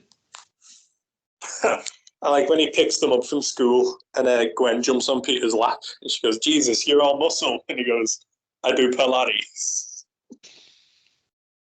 It was foreshadowing, mate. It was Yeah, he should be jumping on his lap later. talking about proper build up there. The ancestral build up of fucking Peter and Gwen Stacy. I did enjoy how in this, they did the Venom stuff, they included John Jameson, but he wasn't infected with stupid space spores like he was in Spectacular. And again in the Rhino issues, in issue 41 of Spider-Man, Rhino tries to kidnap John Jameson because he's infected with space spores that turn him into Colonel Jupiter. Issue 42 41? is the cover one. 41's the Rhino. Is it? Yeah. And then Yeah, 'cause 42 then, yeah. Rhino's because briefly in 42's issue got the 42. Mary Jane panel. Yeah, because Rhino busts out at the start of 43, but they tranquilise him again in 42 when Foggy's They finding out treat he him has like to an do everything. actual fucking rhino. Yeah, they just throw a gas grenade in his cell with him as he's waking up. It's like when he, in Daredevil Yellow, when he deals with the Purple Man, just fucking throws a sack over his head. He's like, "There, you won't be having any trouble from him anymore." You did it again, Daredevil. It's like I love how Cut to Alias, and Pepperman's like, go get a knife and stick it in Daredevil. Friggin' Daredevil. I love how like the Purple Man's free for 2 seconds, steals Karen and goes to a hotel and is like, "Okay, undress." It's a little hard dog, and I like that one story though where he's depressed because like nothing feels genuine. yeah, because he's forcing everyone to do everything. Isn't there like one time he has a breakdown because he's like, "No, but do you want to do it?" And he's like starting to freak out over it Yeah. because he can't tell like they actually want to just be with him. But in everything else, he's like shown to just be a lunatic who doesn't even give a shit. Like it's like he's the only person who's an actual person to him, isn't it? I just Like he'll just take what he wants. I just realized, I don't know if I forgot this, but Go on. the Eddie voice actor. Mo Sislak. Oh, yeah. It is Mo Sislak, yeah, mate. I can't believe it. No Yeah, way. dude. I've known he's my definitive Eddie anytime I read the books. So I've known for years. He went from fucking Eddie Brock to Moses. Like, that's insane. Yeah, dude. Chief Wiggum, He's- too. The original Eddie Brock, and all this is the first adaptation in it. And the original Apu. Oh, he's still doing it to this day, isn't he? back. Bring back Apu. Has he gone back to it? Or is he. Because didn't they have to change it because they could, like, considered it offensive? I think they just don't show Apu anymore, but he still does like Mo and that. It's like how Mo. in Cleveland. Mo. How Cleveland from fucking Mo. Family Guy. Oh yeah, they have to swap him. Oh, gee, mate. Austin Powers, fucking. I love the check it out, dude. I'm Spider-Man. Yeah, dude. That again, that whole scene just shows how like easy it would be for Venom to just ruin his life if he wasn't playing with him. All he had to do was drop him even a little bit lower, and Jonah would have seen it all. Also, how convenient that the camera couldn't know, yeah. focus at all. Jonah, who's meant to be like this big, like the biggest newsman in the city, doesn't know how to work a camera. Focus. He said focus like 50,000 times. Like, just give up at one point. Focus. It's not Come on, voice focus. activated, JJ. Why wasn't Robbie like, give it here? Oh, it would have been cool if Robbie's like, yeah, he takes it off him, then notices it's Peter and just like, Yeah, it's because not he defo working. And then he knows, just didn't he? puts it away. But then he like puts the camera away. Like, oh, it's not working. It's broken. But they give Robbie something to do as well, other than just standing around me. Give him respect, mate. He's a fucking goat as well. I love that scene where Peter where Venom goes back to his apartment and Spidey like changed all the he's put up all- newspapers thing. You're fired. Like all his fucking. That was so cool, man. He's like how I redecorated. Yeah, a good bit of revenge, wasn't it, for all the shit he's putting them through. It's so good. It's It's such a good get back. Yeah. And he 'Cause wins again- by outsmarting him. All we need is Spidey standing up for himself. He could have just like cowered or pussied out of the fight and that, but he was like, no. If he's gonna fucking torment me, I'll torment him right back. But that's also sort of reminiscent, like the way he won the fight to issue 300, isn't it? Because in 300 he was like, oh, he's too strong. I need to like outsmart him. So didn't he made Venom like exert all his webbing or something, which made the symbiote weak? Didn't know it did that. And then so it's like he had to trick him onto the fucking rocket ship. Yeah, outsmart him if you can't outpunch him. Is it linked to Unlimited? I mean, the Rocket Venom episode 1 of Unlimited Rocket Venom. It briefly plays the intro. It's like Never there has to be one strong reference.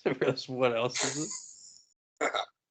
What did you think of that? Like luring him to the convenient rocket ship. So the I think noise takes Venom him was down. a bit stupid as well. Like, because it's Yeah, a you should giant have rocket. noticed. Obviously, it's gonna go Yeah. off. Why is Spider-Man taking me to the rocket ship? I wonder. Good thing it was an unmanned space probe as well.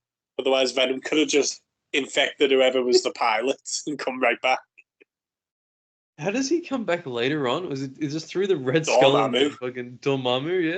Yeah. Yeah, Baron Mordo just reunites them through magical teleportation Through magic portals. bullshit. But Like that. It's like that Moon Knight panel. It was like random bullshit go.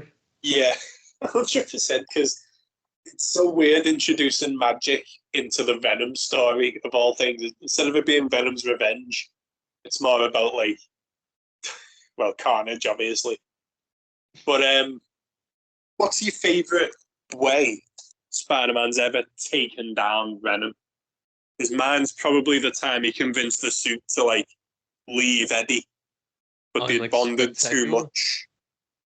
It happens in Spectacular, but I think it's like it might be issue 312, where they're on the beach and he's like, "If you want me, come and get me." And then the suit tries to rebond with Peter, but because he's too bonded with Eddie, separating knocks them both out. I mean, that's a good pick, but I oddly like Similar on a beach where Peter fakes his death. yeah. It's like, although he didn't like win in the sense of he beat him in the fight, he won just by getting out of there. Yeah, he survived, didn't Because he? it was like, there was no way Venom was going to let him leave on that island alive without, tricking him. There was just no way he was going to get away from him. True. And I love seeing how happy he was. Like, he was so peaceful. Yeah, he's Well, he content just- afterwards, and he's like, right, we're staying here. We're going to relax. We're going to live the life. And if Carnage what I hadn't come love. around, he'd still been there. 317, Todd McFarlane and Michelini had the issue I'm on about, where he strips down on the beach. It's like, yeah, I love the way how pissed he gets as well. When he sees When Spidey's he's- still alive. Yeah, he's fucking fuming, mate. He's like, he couldn't Yeah. even let me have this. Spidey brings the Human Torch with him just because he knows Venom's not going to be happy. And Mark Bagley artwork too. Just beautiful. My What goat. what about in the third Sam Raimi video game where he punches him onto friggin' spikes? You know what I mean? Yeah, that's how he died. Yeah, Just died. Spidey drops him on like a bunch of sharp metal girders and he gets impaled like 6 times. And he just, It just goes limp. the way it hangs onto his like dead open mouth face is Yeah, wild. and then it moves for like a second, just one last like, ugh. Crazy. What a takedown. How did he defeat him? Because I love that one encounter they have. I think in issue 375 with the snow, where Venom's got like have a that look really right now. cool. It's that Mark Bagley cover with the gold background, and Spidey and Venom like holding each other.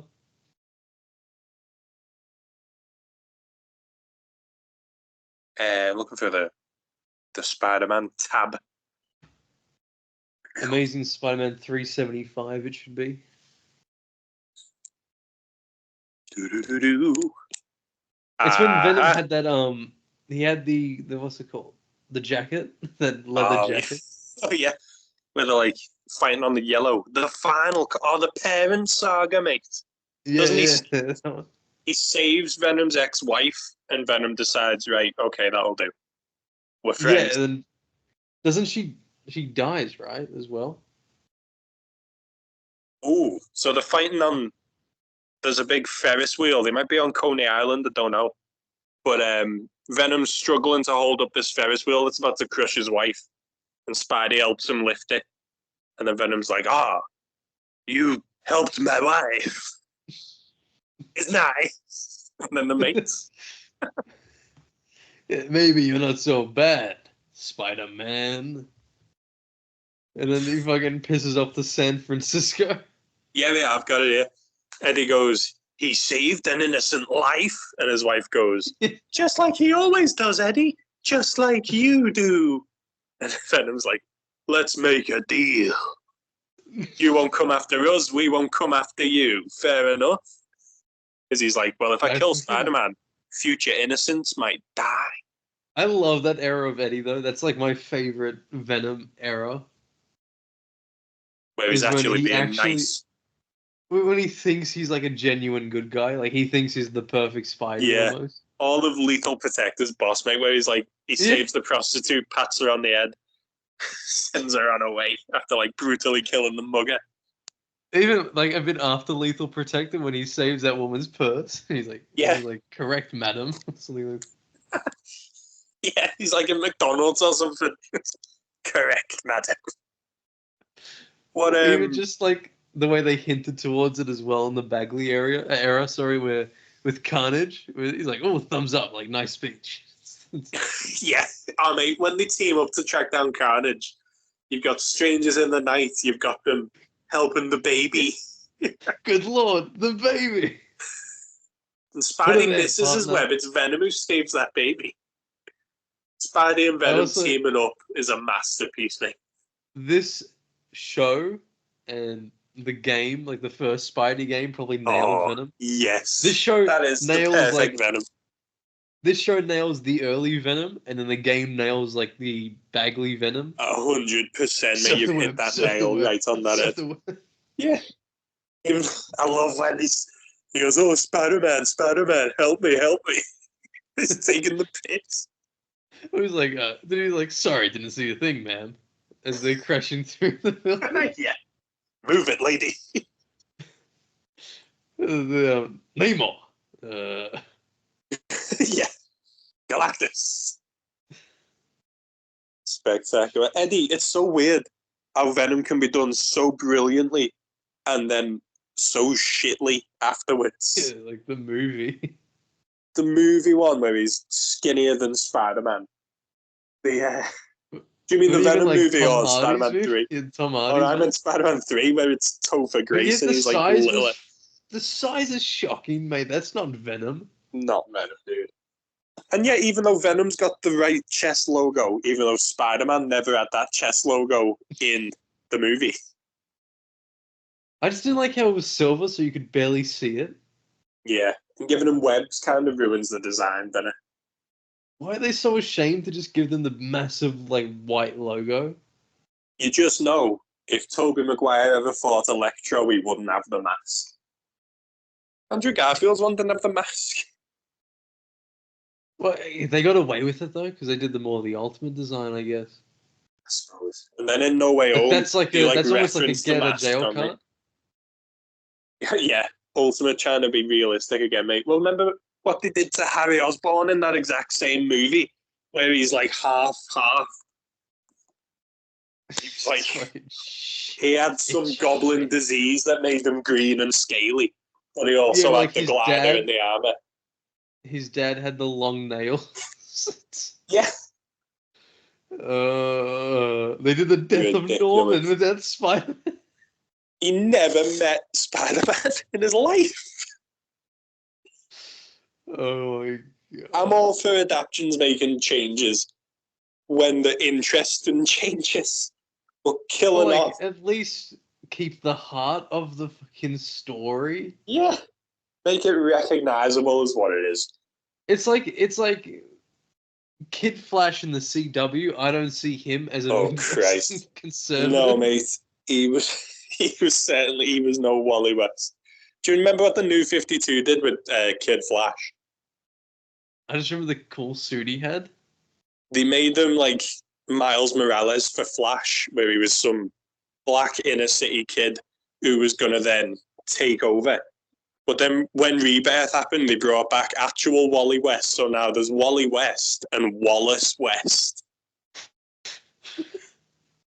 It's a huge mess. I've seen your video on like the Breaking Bad. Yeah, mate, with Future Flash 6. Yeah, and how he just sort of like kicks the shit out of everyone too. Yeah, he's done caring him, mate. He's had it. But yeah, Wally West in that. The Flash comes back. It's like, what the fuck is going on? No, yeah. But mate, when he's superior Spider-Man's himself. Takes over his own past life. That is one of the worst comic sentences ever. Mate. Superior Spider-Man. Took over his own slot is mind and body from the mouth. Christ.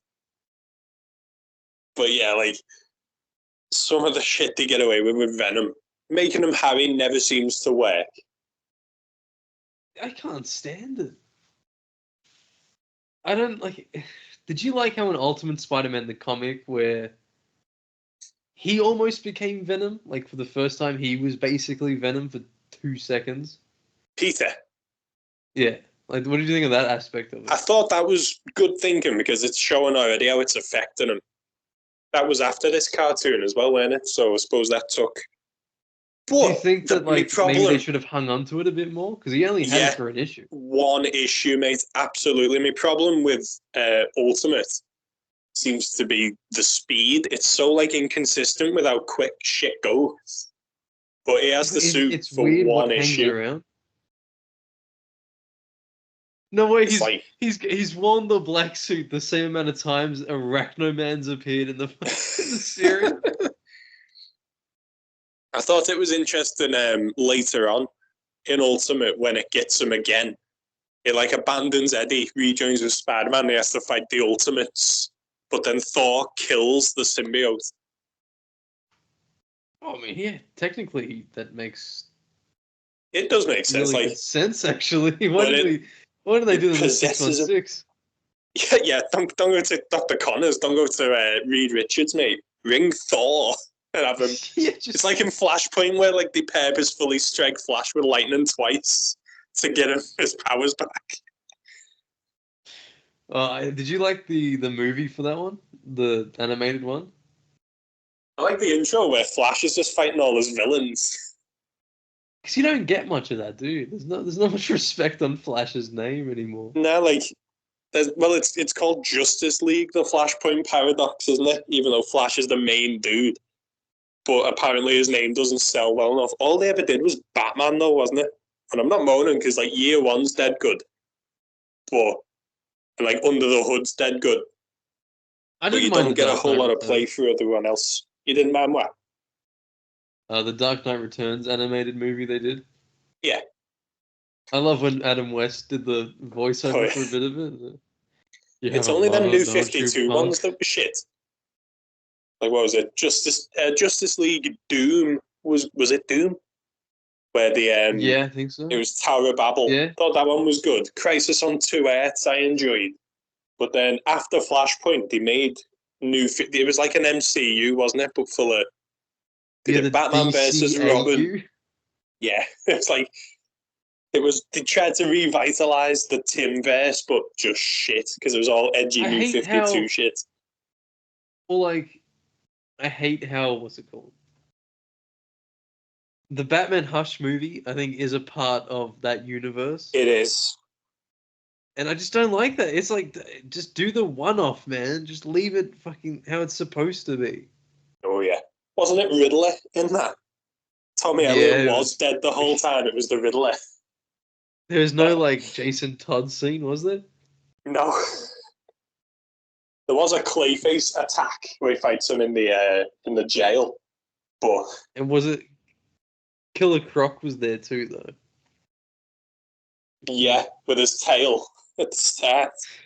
I really want them to do, like... I don't know if they have done this, like, maybe like a Professor Pig sort of animated movie. Dollmaker turns up for like 2 minutes in Batman versus Robin when he gets killed. He's kind of like, he's a bit like Professor Pig, I would say. I just think that if they're going to go for like a realistic villain, I think he could get away with it. He's so funny, Professor Pig, love him. Isn't he like He's really an zesty artist. too? Yeah, there's a panel of him doing a slut drop because he's telling Robin a story when he's about to kill him. He's like, you go to the prom, there's a handsome boy. He's got pig hooves for feet. And he's like gyrating as he tells him the story. Why was he doing that? Because it's a performance from him. Murdering people's, like, he's a bit like the Joker where he sees it as, like, put on a show. The reign of terror is over. Just see Batman and Robin, issue 3, 2009's got him.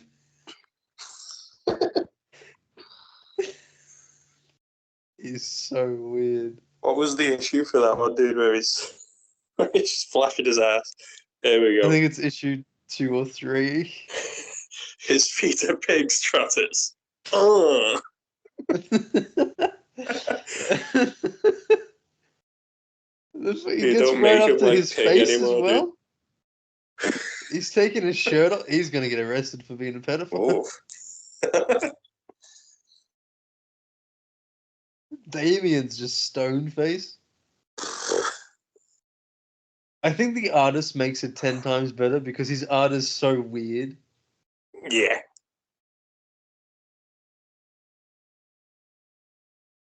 Did you notice at the end? He did also Superman, didn't he? I think so. Frank Quire. Did you notice at the end how nothing really got done about Eddie knowing who Spider-Man was? He wasn't really bothered about him going to prison. He didn't give a shit. I made a note seeing how, like, the pacing felt pretty good in this one because it was time to let each story breathe. But the ending was really abrupt. Like they keep rushing the ending scene. It's just almost like, okay, done. Yeah, he sticks the symbiote to the thing. Some soldiers find Eddie, and then he's just chilling on a bench with Mary Jane. Yeah, and then even the way they like sort of wrap it all up, and he just says like, his sentence isn't even like a good closing sentence. Yeah, just goes, "Do you reckon there's aliens?" And he goes, "Yeah." And that's how it ends. But like, it doesn't show Eddie going to Ravencroft. It doesn't show him like going, "Oh, don't worry, Spider-Man. I won't tell anyone your little secret because that's it's my treat to kill you." When Mac Gargan goes to jail at the end of Marvel Knights Spider-Man, he tells Peter, "Don't worry about me telling anyone your little secret. You're mine." So you're like, okay. Oh yeah, So he big boy knows. Scorpion. Yeah. So it's like, okay. So Scorpion's now Venom, and he knows it's Peter Parker, but he's not gonna just blab. But why wouldn't Eddie at this point? He's got no reason to believe he'll ever have the symbiote back. So what's he got to lose by just going, hey, Jonah, Peter Parker's Spider-Man? Would it be like a thing of they wouldn't believe him? Like his reputation's so beyond saving? Oh, and I considered that. Because Venom Well, does I just exactly this in Spectacular, doesn't he? Breaks into Jonah's office and goes, Peter Parker's Spider-Man. And then they do investigate him, don't they? I do love that episode where they're Yeah. trying to, when him and They're trying Gwen to have to prove run he's away not. from everyone. Oh, yeah. And they're like, why is he so reluctant to take off his mask if you're not Peter Parker? He goes, just because I'm not Peter Parker doesn't mean I want everyone to know who I am. I love that whole episode where they fight in the school. It's one of my Oh, it's favorite boss. battles they have. Yeah. It's so brutal as well. Like some of the shit you see in the Spectacular show. Compare Spectacular Spider-Man's fights to the animated series one. It's night and day, mate. Yeah, mate. They can't, they're so handicapped in this. It's unreal. I think whoever says like, "Oh nah, man, the senses are fine." Like I think they're just coping real hard because there's no way it doesn't affect it. Yeah, dude. I love this show, but the censorship has rinsed us. He didn't even throw a punch. Venom didn't punch Spider-Man. Did they actually hit each other? Venom and Spidey in this? No, they just throw stuff at each other and then bear hug. Venom gave him a headlock. I guess that's like, whoa. Venom kicks him at one point. He jumps up behind the helicopter. Venom uses the helicopter's like blades to swing into Spider-Man and knock him to the other side of a building. Well, that's about it. It was really bare for like any fight scene. Even like they got away with it, I'm guessing, because when Shocker's up at the top of the church. Yeah.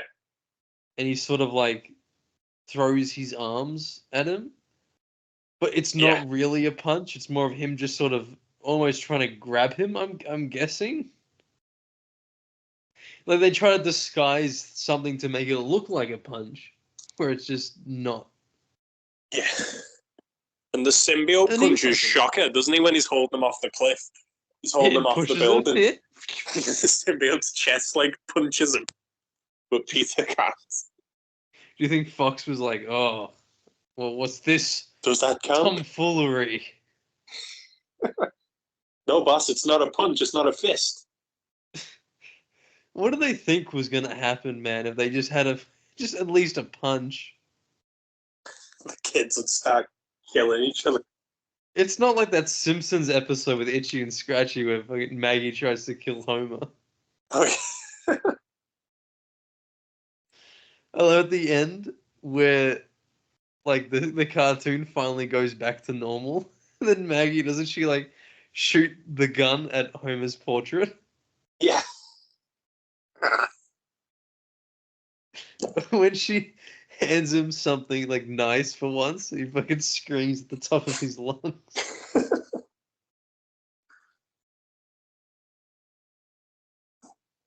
Overall, then, mate, what was your favourite episode of these three? I think,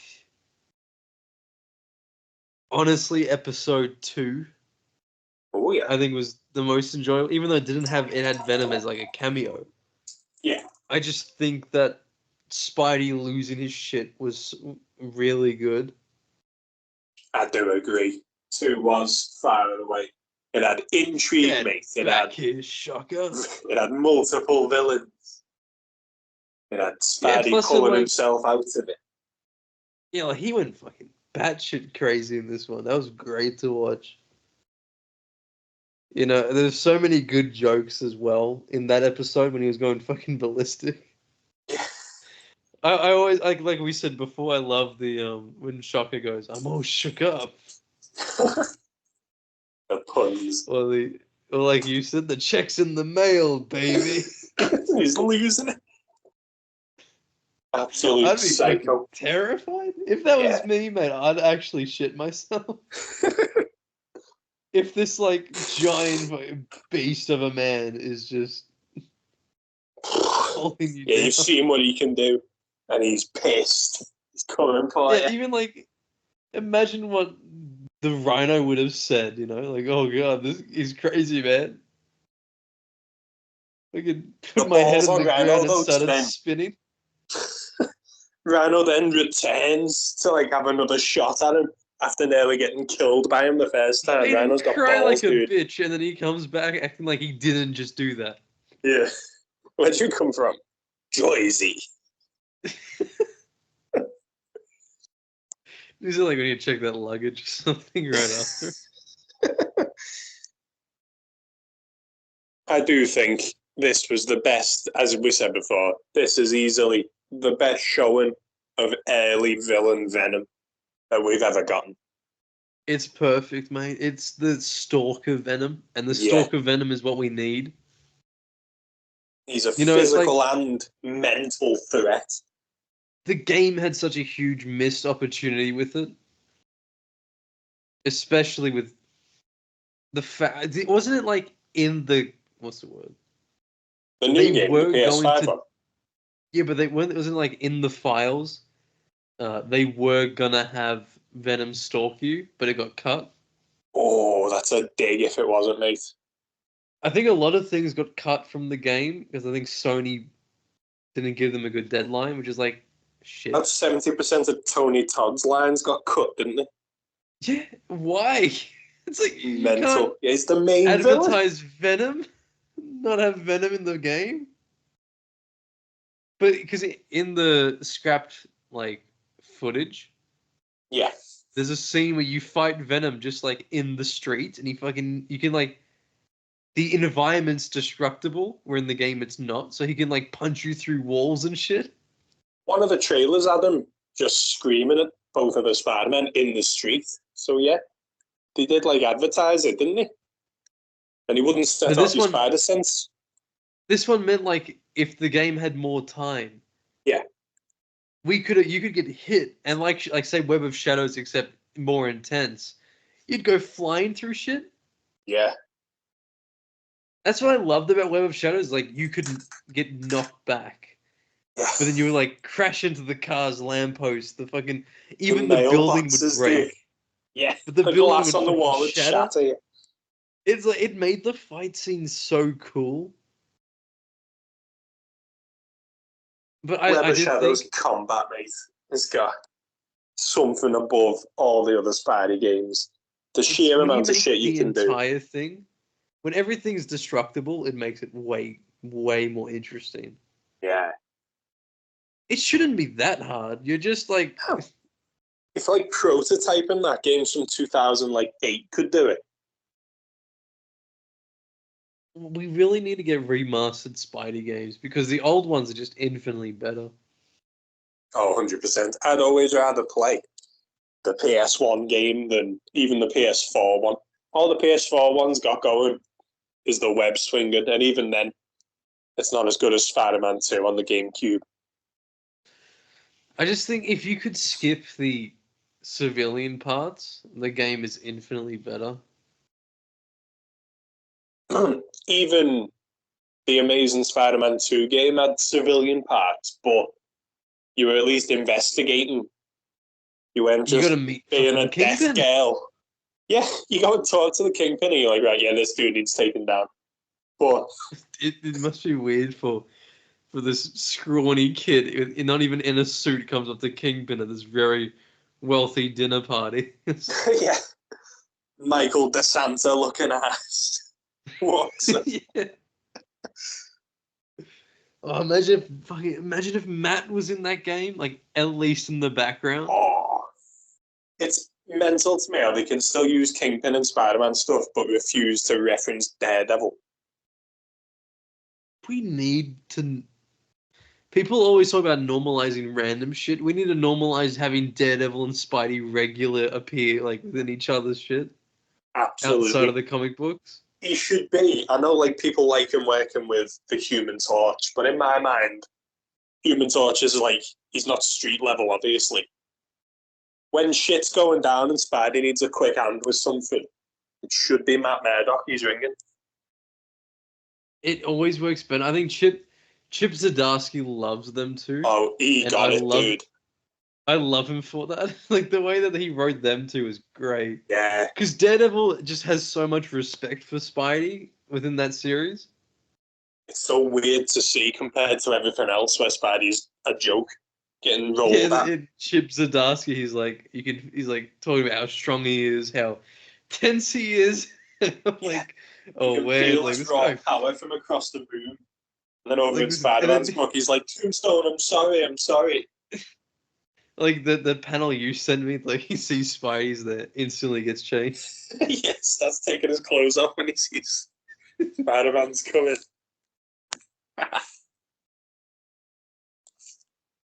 So, what would you say is the weakest one out of the three? That's quite difficult, that, because I think all three of them work together, both individually and as one whole story. I mean, is it cheap to say, like, episode 1? That, I do think, would be my first choice of being the worst one. But in this case, worst is still pretty friggin' good. It's just, yeah, out of the three that I'd place last. Yeah. What about our rankings? Go 1, 3, 2 for me. Because we got, what was last? The Chameleon was last. Oh, God, yeah. It went Chameleon, Spider Slayers, Craven. They were the worst three. And then was it, I feel like it was Doc Ock next, wasn't it? Yeah, because my main problem with Doc Ock was it doesn't feel like he's one of the big three Spidey villains in this. He was just another. He was just another baddie. He was just a nerd that, Yeah. Peter wanted to hang out with. Doc Ock's like, normally, obviously, it's Goblin, Doc Ock, Venom are like the top big three. But in this, Doc Ock didn't get that much respect. Oh, I think we might have, I know I've just remembered it went Chameleon, then Craven, because the Spider Slayers at least introduced us to people like the Osborns and Fisk. But these have to easily go first. Yeah. Like, the symbiotes are... If I had to do, like, an order in specific, I'd say, like, 1, 3, 2 for me. Yeah. And then you got, like, Mysterio, Lizard, then Doc Ock, then fucking Scorpion, Craven, Spider Slayers, Chameleon. Loser Chameleon. The Chameleon. That episode was so shit, man. Like, the way they didn't... Like, look at the fucking belt. Yeah, dude. It was Marvel team up. It wasn't an issue with the Amazing Spider-Man. It was Marvel team up. Yeah. With It's Nick a Marvel Fury. team up episode. Yeah. It's like, it's the most pointless series you could ever read is Marvel team ups. It's the Far From Home of the Spider-Man TAS. It's just... It is crazy though. That comic series genuinely does not matter at all. I know, it's pure one-off. Even like the fun issues with like Satana, you're still like, okay, this wasn't relevant. Yeah, it's like they don't mention it. They actually never mention it. And then didn't it get retconned that issue 1 is Misty Knight's first appearance? Did it? Is this like how Quentin Beck was in issue 2 because he was one of the aliens? Yeah, like how Eddie Brock pushed Peter on the train. Even though it was like even though it's a manicured fingernail painted hand. Yeah. Clearly a woman. Look at the extent he goes to it. He's changing his whole hand around. Undercover, dude. But it's like still the big buff Brock under it. Let me see if it is... Like... Yeah, good. I'm curious now. Marvel team up. I might get some use out of if I do, like, looking into, like, who the Wraith was. Because the first Wraith was, like, Jean DeWolf's brother, wasn't it? Yeah, Marvel, with the Iron Man Marvel team up, isn't it? Yeah, it is. Issue 1 of Marvel Team Up 1972. Yeah. Retcon first appearance of Misty Knight. Misty Knight made her first initial appearance in Marvel Premiere 21, but in Marvel Team Up 64, she recalls the memory of a situation that occurs within this issue. Oh, Can you imagine being relegated to Marvel Team Up? mate. I read a few of them for Halloween. Like where he teams up with Frankenstein. So what the hell am I reading it? He's just lost Gwen as well, so he's like grieving for Gwen as he's fighting alongside Frankenstein. It's literally just like Marvel is going, okay, Spidey is our best selling character. Yeah, get another Spidey book out. Yeah, but boss, we've already got Amazing and Spectacular. It's good. Do a third, true believer. In a way, but it's like in a way, it's a good way to sort of introduce readers to new characters. Like, oh, they're not gonna fucking read Frankenstein. Yeah, Spidey Agents of Shade or whatever. Oh, that was DC, wasn't it? Just put Spidey in it. Call it a day. Sometimes, though, you genuinely get a cool issue. There's one where Spidey and Daredevil take on Electro and Blizzard, and it's genuinely sick. Was this when when did he get the black suit? Because he was in the end of that. He got the black suit, wasn't it? Around that time? I think it was quite... Marvel Team Up, Daredevil and Black Widow are there. Oh, I know what you mean now, yeah. That's the black suit one, yeah, but earlier, I think it might be like issue 38 or something. Blizzard and Electro attack the Daily Bugle. Spidey and Daredevil have to stop it. The dream team, mate. I love issue... Well, it's fine. Because, yeah, I mean, you mentioned Satana. Oh. I love the Haunts of Horror issue 5 magazine. Her first cover appearance. Ooh. It's one of my... it's beautiful, mate. I need If not for the eyebrows, mate, she'd be Marvel's fittest. Issue what? Haunts of Horror 5? issue 5. 5, yeah. Oh, yeah, that's the one. It's a cheeky hip window. Marvel can do some really cool horror stuff sometimes, you know. There's a whole Doctor Strange saga. Right? All the covers were painted. Oh, yeah. Really, that looks boss.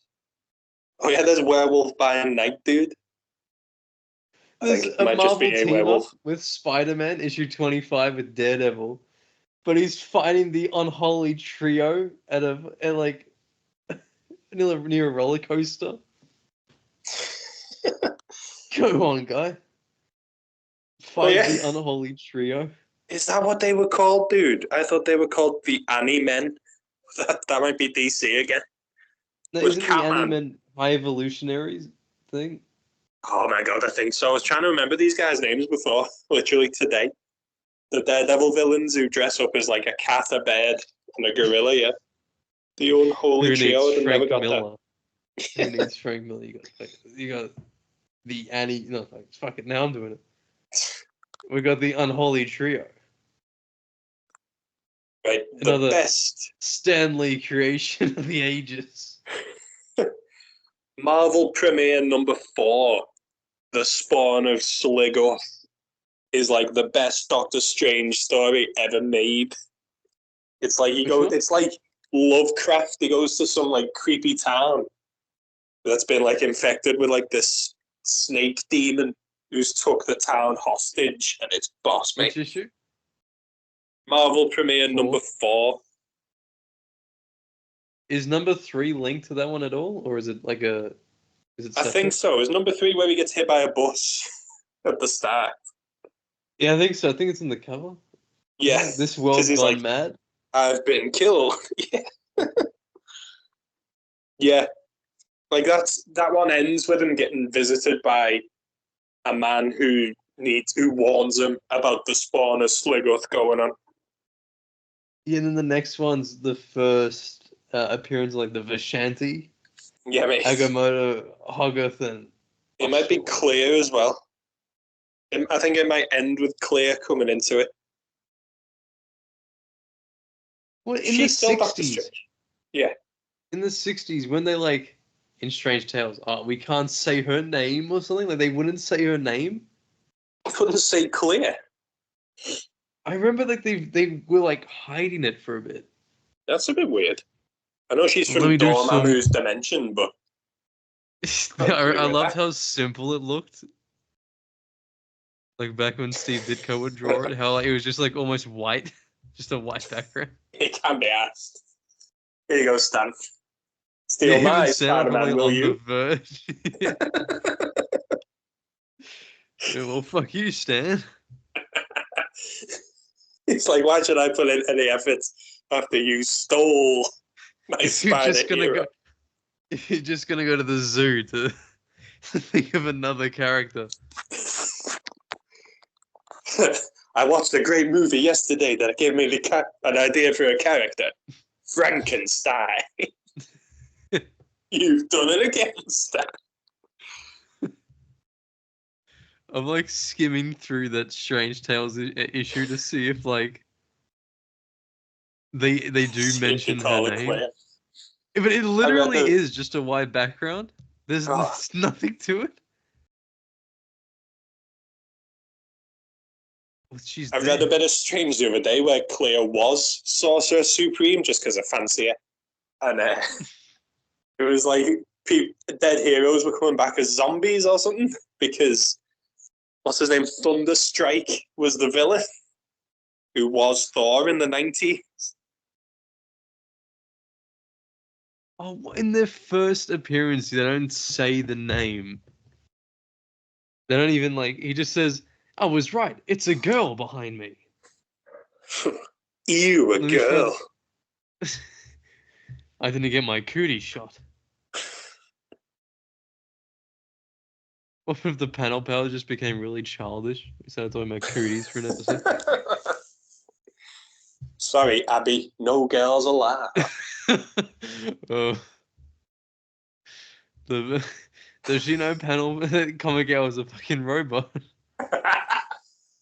Artificial intelligence, mate. Well, artificial at least. This is the second appearance and she still hasn't said her name. It's like they fight like Satan himself together. And then he goes, sorry, I don't think I ever actually got your name. It's just he keeps calling her girl. Maybe that is her name. That was the offensive name they couldn't say. It was girl. Because I don't know if it was a text bubble or if it was like a Stan Lee box thing. Yeah. Where he's like, we can't say the name. It's offensive. It's like, what? Oh. Stanley, Doctor Strange called, no harm must come to this female. Female? He still doesn't know her name. Stan, you can't do that. Why is he refusing to say? It's just not on revealed the until side, 20 issues later Jesus until her name's revealed. H, mate. Well, we're still waiting to find out who Facade was, so that's nothing. Marvel's biggest mysteries. Because I was so confused. Like, what's the big deal? He just hadn't a name there. He just couldn't think of a name. He hadn't used. He ran out of animals at the zoo. What do we call Stranger's love interest? How about Sue? Take it. Betty. Take Mary Jane. it. That's pretty good. Let's take it. Hoffman. I've just got an email from Virgin Media. This month on store, Venom waltzes off Hardy's pasta dukes. What the fuck? They know. Eddie and Venom hit the floor one more time as we open a door on our advent calendar. How did he know we're discussing Venom? Wait, where? I think it's for like Amazon Prime or some shit, but as we're discussing the saga, I've received an email about Venom. No. They're listening. You have it here first, ladies and gentlemen. Amazon. Amazon itself sponsors the panel pal. they watch us. The company watches us. Oh, yeah. What's your favourite Venom story of all time, then? If you had to pick Of all time. any Venom, including Lee Price.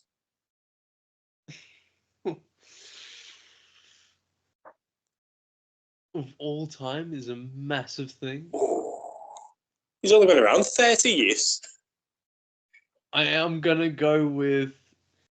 I said it before, but issue 375, that entire saga.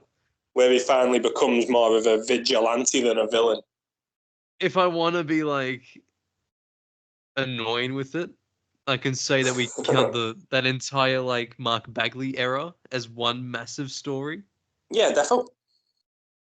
That's Because like saying your such a good, favourite Spider-Man saga is the 80s. Yeah. Chuck it in, mate. Because it works so well as a continuation of build up from, you see him hating Spidey to then slowly warming up, put it there, partner. Yeah. And Spidey still betrays him at the end of the first Carnage story. Oh, how does that go again? He blasts both Does he get Venom and arrested? Carnage Then with the he's stuck in the Sonics. Life Foundation. Yeah, he gets arrested by the Fantastic Four, and but it's because Spider-Man weakened him using the sound system at the Headbanger Heaven concert. I think that does then take him to life, yeah. I think he gets then bought or something by the Life Foundation, and then they get what are the names? There's Misery. No. What's the name? Scream. That's it. Yeah. I like Lasher. What would you say? He's cool. What would you say? Your Lasher, yeah. The green one with the tentacles. Yeah, the green one.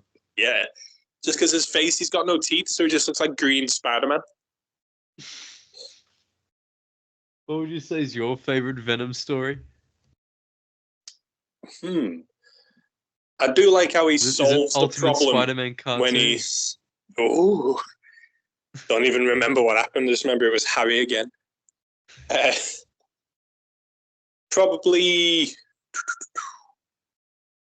the one, if we're not counting the game where he teams back up with you, the PS1 game. Probably the one where he fights him on the beach and then he tricks him into trying to rebond with him. Well, it plays on the symbiote's neediness almost. Yeah, mate. It's his greatest love, that symbiote. Most spurned girlfriend Peter's ever had. Well, it's that they are issue's basically lovers at this point. That issue's got everything I liked about this episode. Venom's not just a big physical threat because he's got all his powers. He's he's going to Peter Parker in the daylight and he's saying, no, you're fighting me one-on-one. Otherwise, I'll go in there and get your hand right now. He's like, shit. Yeah, I like when he makes it really personal. He can strike in ways other Spider-Man villains can't. Even when Norman Osborn found out it was Peter, he died 2 issues later, didn't he? So. And then loses his memory, then he dies again. Loses his memory, dies again, loses memory. It's like a weird cycle with Norman. I was pissing myself the other day when I was reading about the Rhino again. I don't know why I keep going about the Rhino. Where issue 40, Spidey saves the day, finally defeats the Green Goblin. The very next issue has the Rhino, and on the cover it says Spidey's most fearsome foe. It's like, move over, Goblin. The Rhino's coming in. Yeah, then he got the respect he deserves and has him too. When I sent you that thing saying, look, he's the most fearsome opponent in Marvel, and you were like, but Doctor Doom exists. It's created after Doom. Magneto, Red Skull. Nah, mate. The Rhino. A literal Nazi. The hate monger.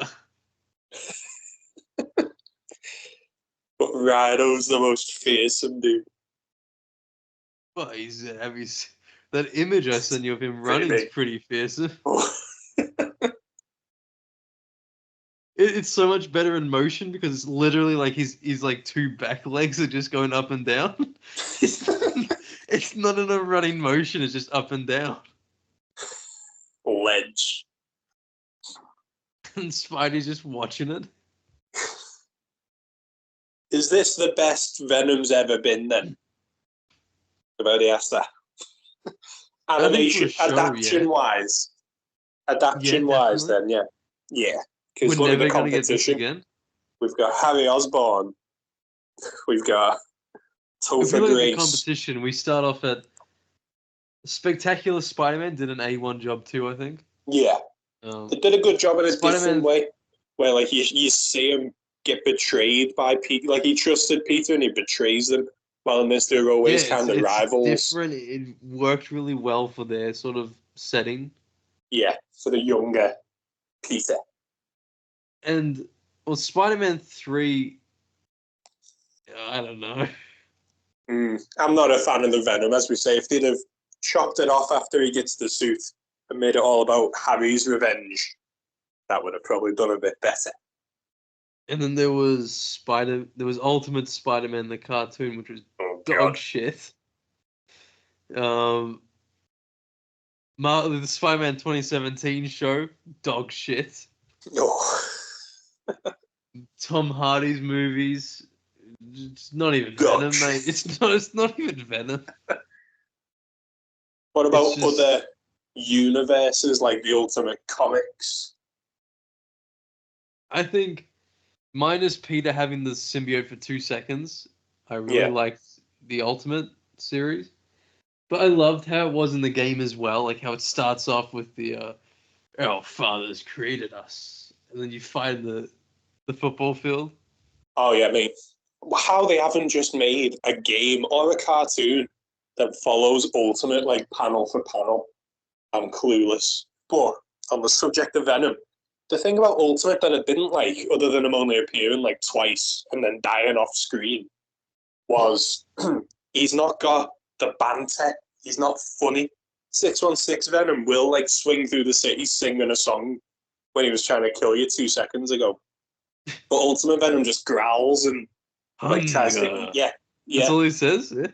At the end of Spider-Man, Ultimate Spider-Man, the game where Eddie's in control, it starts getting a little bit better, but you never see anything more than that little bit of that you get. I love though the back and forth in that game though, the way you keep switching between like the way even the stories somewhat link and then overlap, and they do their own thing, then they overlap again. And I think it's interesting how like Venom beats Peter's clone. Yeah, slaps it. I like the bit where you're chasing Electro as Venom, and then it cuts to what Peter's doing, and he sees Electro like outside his window and legs it to go and sort him out. I like when he's saying to Electro, like, I thought we had something special. Yeah. He's like saying it's Daredevil or something, isn't it? He goes, "Are you fighting another superhero?" It's Daredevil, isn't it? What does he have that I don't have? And if you want more of Ultimate Spider-Man, tune in for the next Panel Pal episode. Oh, yes. Oh, yeah. Finally. Ultimate. What am I doing with my suit? I hate this thing. I Featuring Nancy Deadpool. I still think they should have got, like, Josh Keaton to do Almost Amazing. And then have, like, the actor from the Ultimate game reprise his role. Oh, yeah, that would have been probably a bit better. I would have rathered him reprise his role than Amazing Friend Spider-Man. Yeah. His voice is not suitable for Miguel. Miguel's rough. I think that, like, the Ultimate Peter from the original game, he's really underrated. Oh, his boss, isn't he like Sean Marquet or something? He's in the fucking Goldbergs. Is he?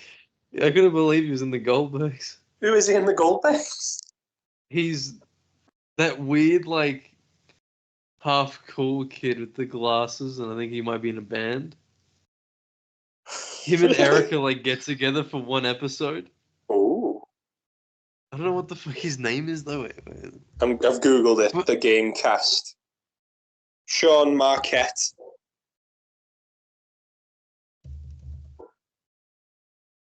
And we've got... Oh, hi, yeah. Oh, no way, that's him. Because his I've voice seen was him. deep in that. No fucking way, dude. That's What's his incredible. I'd character? have never put that together. Johnny Atkins. But yeah, he's like, he thinks he's dead cool, but then like they kind of portray him as cool anyway, even though he looks like a proper dork. They're like, whoa. Yeah, that's Sean Marquette. No way. That's boss. Yeah, he should come back. He was great. Because I know that when he did it, he was a teenager when he was doing the voice. Yeah. So it's like, did his voice just grow up that much to the point where he couldn't like do the voice anymore? Or was like, what was he? He did it once, did an amazing like rendition, and then never again. Shame, mate. Because he was really good. Gulp. Did I just say gulp? You're just gonna stand there? Thinking about it. Are you a rhinoceros? Jump, and then or jump are you again. just really excited to see me? Fantastic. Oh, We should do that game before long as well. We'll probably talk about that game as well next time, because it's obviously the same Spider-Man that we're discussing for Shattered Dimensions. Well, the thing is, we've got the final bit of Shattered Dimensions, and then we've got Edge of Time, and then we can pick whatever Spidey game you want after that. Nice. So, I mean, we could do Ultimate. And then we've got one more episode of this show, and then we're going to take a little mini break and go to the other show. Yeah, we're going to jump to other season ones. The new animated series. The watch along. The new animated series, unrelated to this animated series. Yeah, but it's off Disney. I got the DVD, but it's off Disney Plus now. Oh, I've got the DVD as well, so we'll be safe. Is yours out of order? Because I know that one of them's out of order. Something weird goes on, defo. Like, I think Night of the Lizard. No, not Night of the Lizard. That was this animated series. I do think the lizard thing happens, but then you see Dr. Connors in a different episode. Or maybe Max, actually. I think the Christina episode is after Electro's first episode, even though Max talks to Peter in the Christina episode. It's weird because I have 2 copies of the DVD. So the first one I got when I was a kid, and that's in the right order. But then for some reason, like the new one that's in retail stores now, it's cool though because it's got like that slip-on cover thing. Is out of order. Like, how did you get it wrong the second time if you got it right the first time? Just copy and paste. It's like, it sucks because I'd rather show off the new one because it looks way better. But then I'm like not gonna use it because it's out of fucking order. Yeah. Ridiculous. But I just can't wait to see like Peter, Harry, and MJ's banter in that show. Yeah, Harry's surprisingly funny in this show. In the new animated. Compared to this one's a fucking loser. This one's Harry's a little bitch, mate. This is like, if I was Norman, I'd be disappointed in him as well. Yeah, you understand Norman in this one? Like, yeah. Fuck Harry. He deserves it. Yeah, dodge him, mate. What have you got coming up then? I've got when this comes out. There's little as known I'm recording fact. This is the Christmas episode, isn't it? Merry Christmas, Venom fans. Oh, Merry Christmas to all the panel pals watching. Let me look it up for specifics. If any AI people are watching too, hello. Or maybe Christmas has happened. The 27th, this comes out. Spider-Man Noir Merry- is our Christmas episode. Happy New Year, Venom fan. The most depressing Spider-Mans for the jolliest time of the year. Well, Spider-Man Noir, the comic, takes place in like the winter, doesn't it? Oh yeah, it does. Nice. What a coincidence. Oh, we planned this. Yeah, I mean, yes. But I mean, I've got the. What else? What do I got? So I mean, as of recording this, in about 5.5 hours, the Nightwing video will go off. Where I've joined the dark side of the white thumbnail. A white thumbnail, mate. It just looks so clean. It Yeah, looks so it's clean. smooth, dude. It's lovely. And then I've got a lot of like, let's see, I got my notes up. Ooh. A lot to do with Mary Jane Watson and Oh. more classic Spidey stories. Nice, dude. But what can we expect for the Skull Ryan channel? 12 hours after this goes up, mate, because I do everything on Fridays, apparently. We've got Superhero Legacies, dude. And I'll spoil it for you now. It's Spider-Man's daughter. And Yes. again, Nightwing. So, I think did you I mention was- the first wiki page, the opening of the wiki page? I basically just read the Wikipedia page to you. And as I was making it, I thought if there was some merged DC Marvel uni, you just know Nightwing would definitely shag Peter's daughter, don't you? He can't be stopped. Bigger body count than Matt Murdock You're over here, dude. You're saying that as I'm staring into a fucking Nightwing poster. As he's staring right at me. Oh, It is like weird, like even when you read the Chip Zdarsky run where he gets with the Bob Boss's wife. and she with the Bob's vanished wife. after her husband died. She's just not been back in it. It's like But a it's big like- friggin' In the bookstore. That's the bookstore that his family gave you. Yeah, mate. It's Don't they insane. live above the bookstore as well? Yeah, it's like what? He can hear his wife taking it. Matt, you fiend. He doesn't give a Extreme, shit, dude. mate. No, mate, he's on the ball. He loves it. He even goes to He's- church and goes to confession and says, I'm shagging a married woman. I'm like, oh. No fucks given by this guy, man. He's Daredevil's a insane. hard one, mate. I mean, even where I'm up to now, he's with Elektra. He's got to go and marry Elektra to, like, lead the hand. And he's I love necking how they talk Kristen to each other. McDuffie at the train station. Well, I love how they like when they get married, they just go Yeah. wife, husband. They're so like cold to Mate, each other. do you remember Bat and Cat from the Tom King run? All they'd do is they'd go Bat, and then Catwoman would go, no, I'm going to go Cat. And then Catwoman would look in his eyes and go, Bat. It's so Whoa. fun. It's meant to be like I feel like that it works better as like they say it maybe once in a while, you know? Like in the Yeah. Batman movie where she goes at the end, like the bat and the cat. It works like that. Not if they actively call each other the bat and the cat. Eat floor. High five it. Cat. What about the panel pals? What we got coming up? We got the Well, dude. like we said. Yeah, New we've got series. Ultimate Spider-Man coming up. We've got the Finale new of this. animated series after we've got the Hobgoblin series finale. Yeah, about time. Nice, dude. And then literally the fun thing about having a YouTube channel, you just do whatever the hell you want. Who's going to stop you? I've been planning coming up.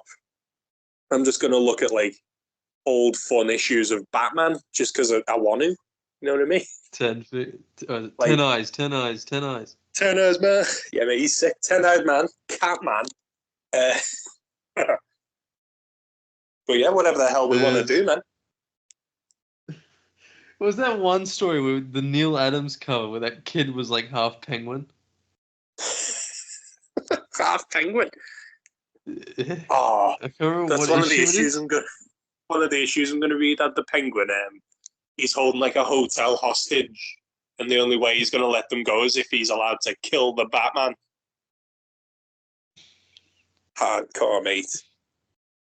I'm trying to find that Neil Adams cover. It was like that kid I they don't counted know. as like a freak. Half penguin. Oh, Neil Adams Batman kid. What the fuck do I type in? It just comes up with Robin. Nice doing this. Cover. What's the? There's this one where he's like lecturing kids or some shit. I just saw one where Lex Luthor punches Superman as a kid. No way. And he's like super suit too. He doesn't. He's give a got back shit. in time to mash him up when he was little. Yeah. Got reverse flash in the background clapping. He's like, I turned Batman and Flash into kids and killed them. You're next, Superman. Nah. He's buzzing too, man. Look at his smile as he's punching a child. What a smile.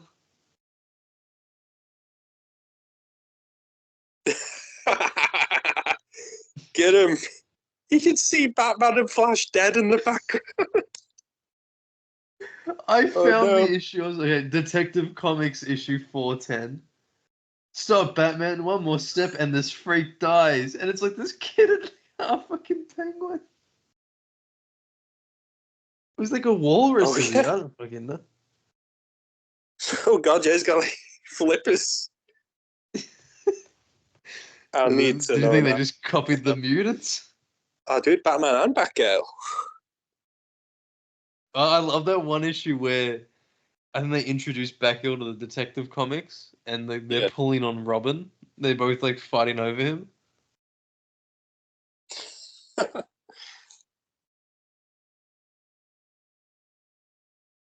Oh, that's New 52 Detective Comics.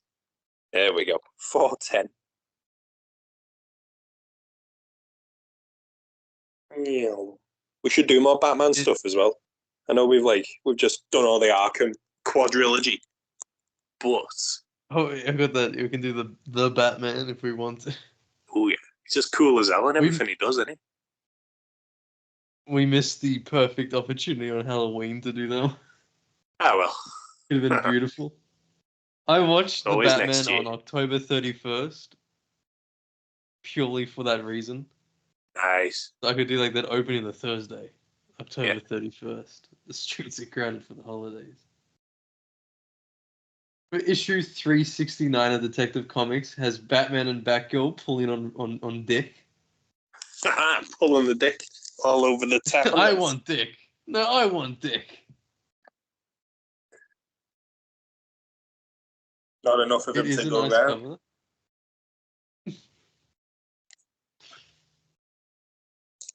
I think that about covers it for Venom then, eh? I think we did a mighty fine job. If I Never do say so wound. myself. But you can't kill. Okay. Well, if this was the animated series, it would end. The episode would end with. Never wound. What you can't destroy. Yeah, that is censored. Yeah. Never I web. find for the Insidious 6. Insidious. Oh, there's something fun coming up in season 2 when they break the Shocker out of prison. He's wearing his mask in his cell. Meanwhile, the Scorpion is back to being Mac Gargan, even though the whole point of the Scorpion's episode was he was trapped as the Scorpion. And the Shocker's just some dude. Oh. I'm just looking at that photo you sent me of Venom's ass as well for the. Yeah, he loves it. Wow, even the fucking Kingpin one. Oh, yeah. It'd be out by now, but our thumbnail that you picked for the Chameleon episode is amazing. Oh, right, you're getting punched in the dick. Yeah. What a strike. Fantastic. It's the only way to take him down. He won't be speaking after. That's why he doesn't talk as the chameleon. His voice is too high from getting dick punched. his balls twisted and he lost all his testosterone. It's just he's got nothing left.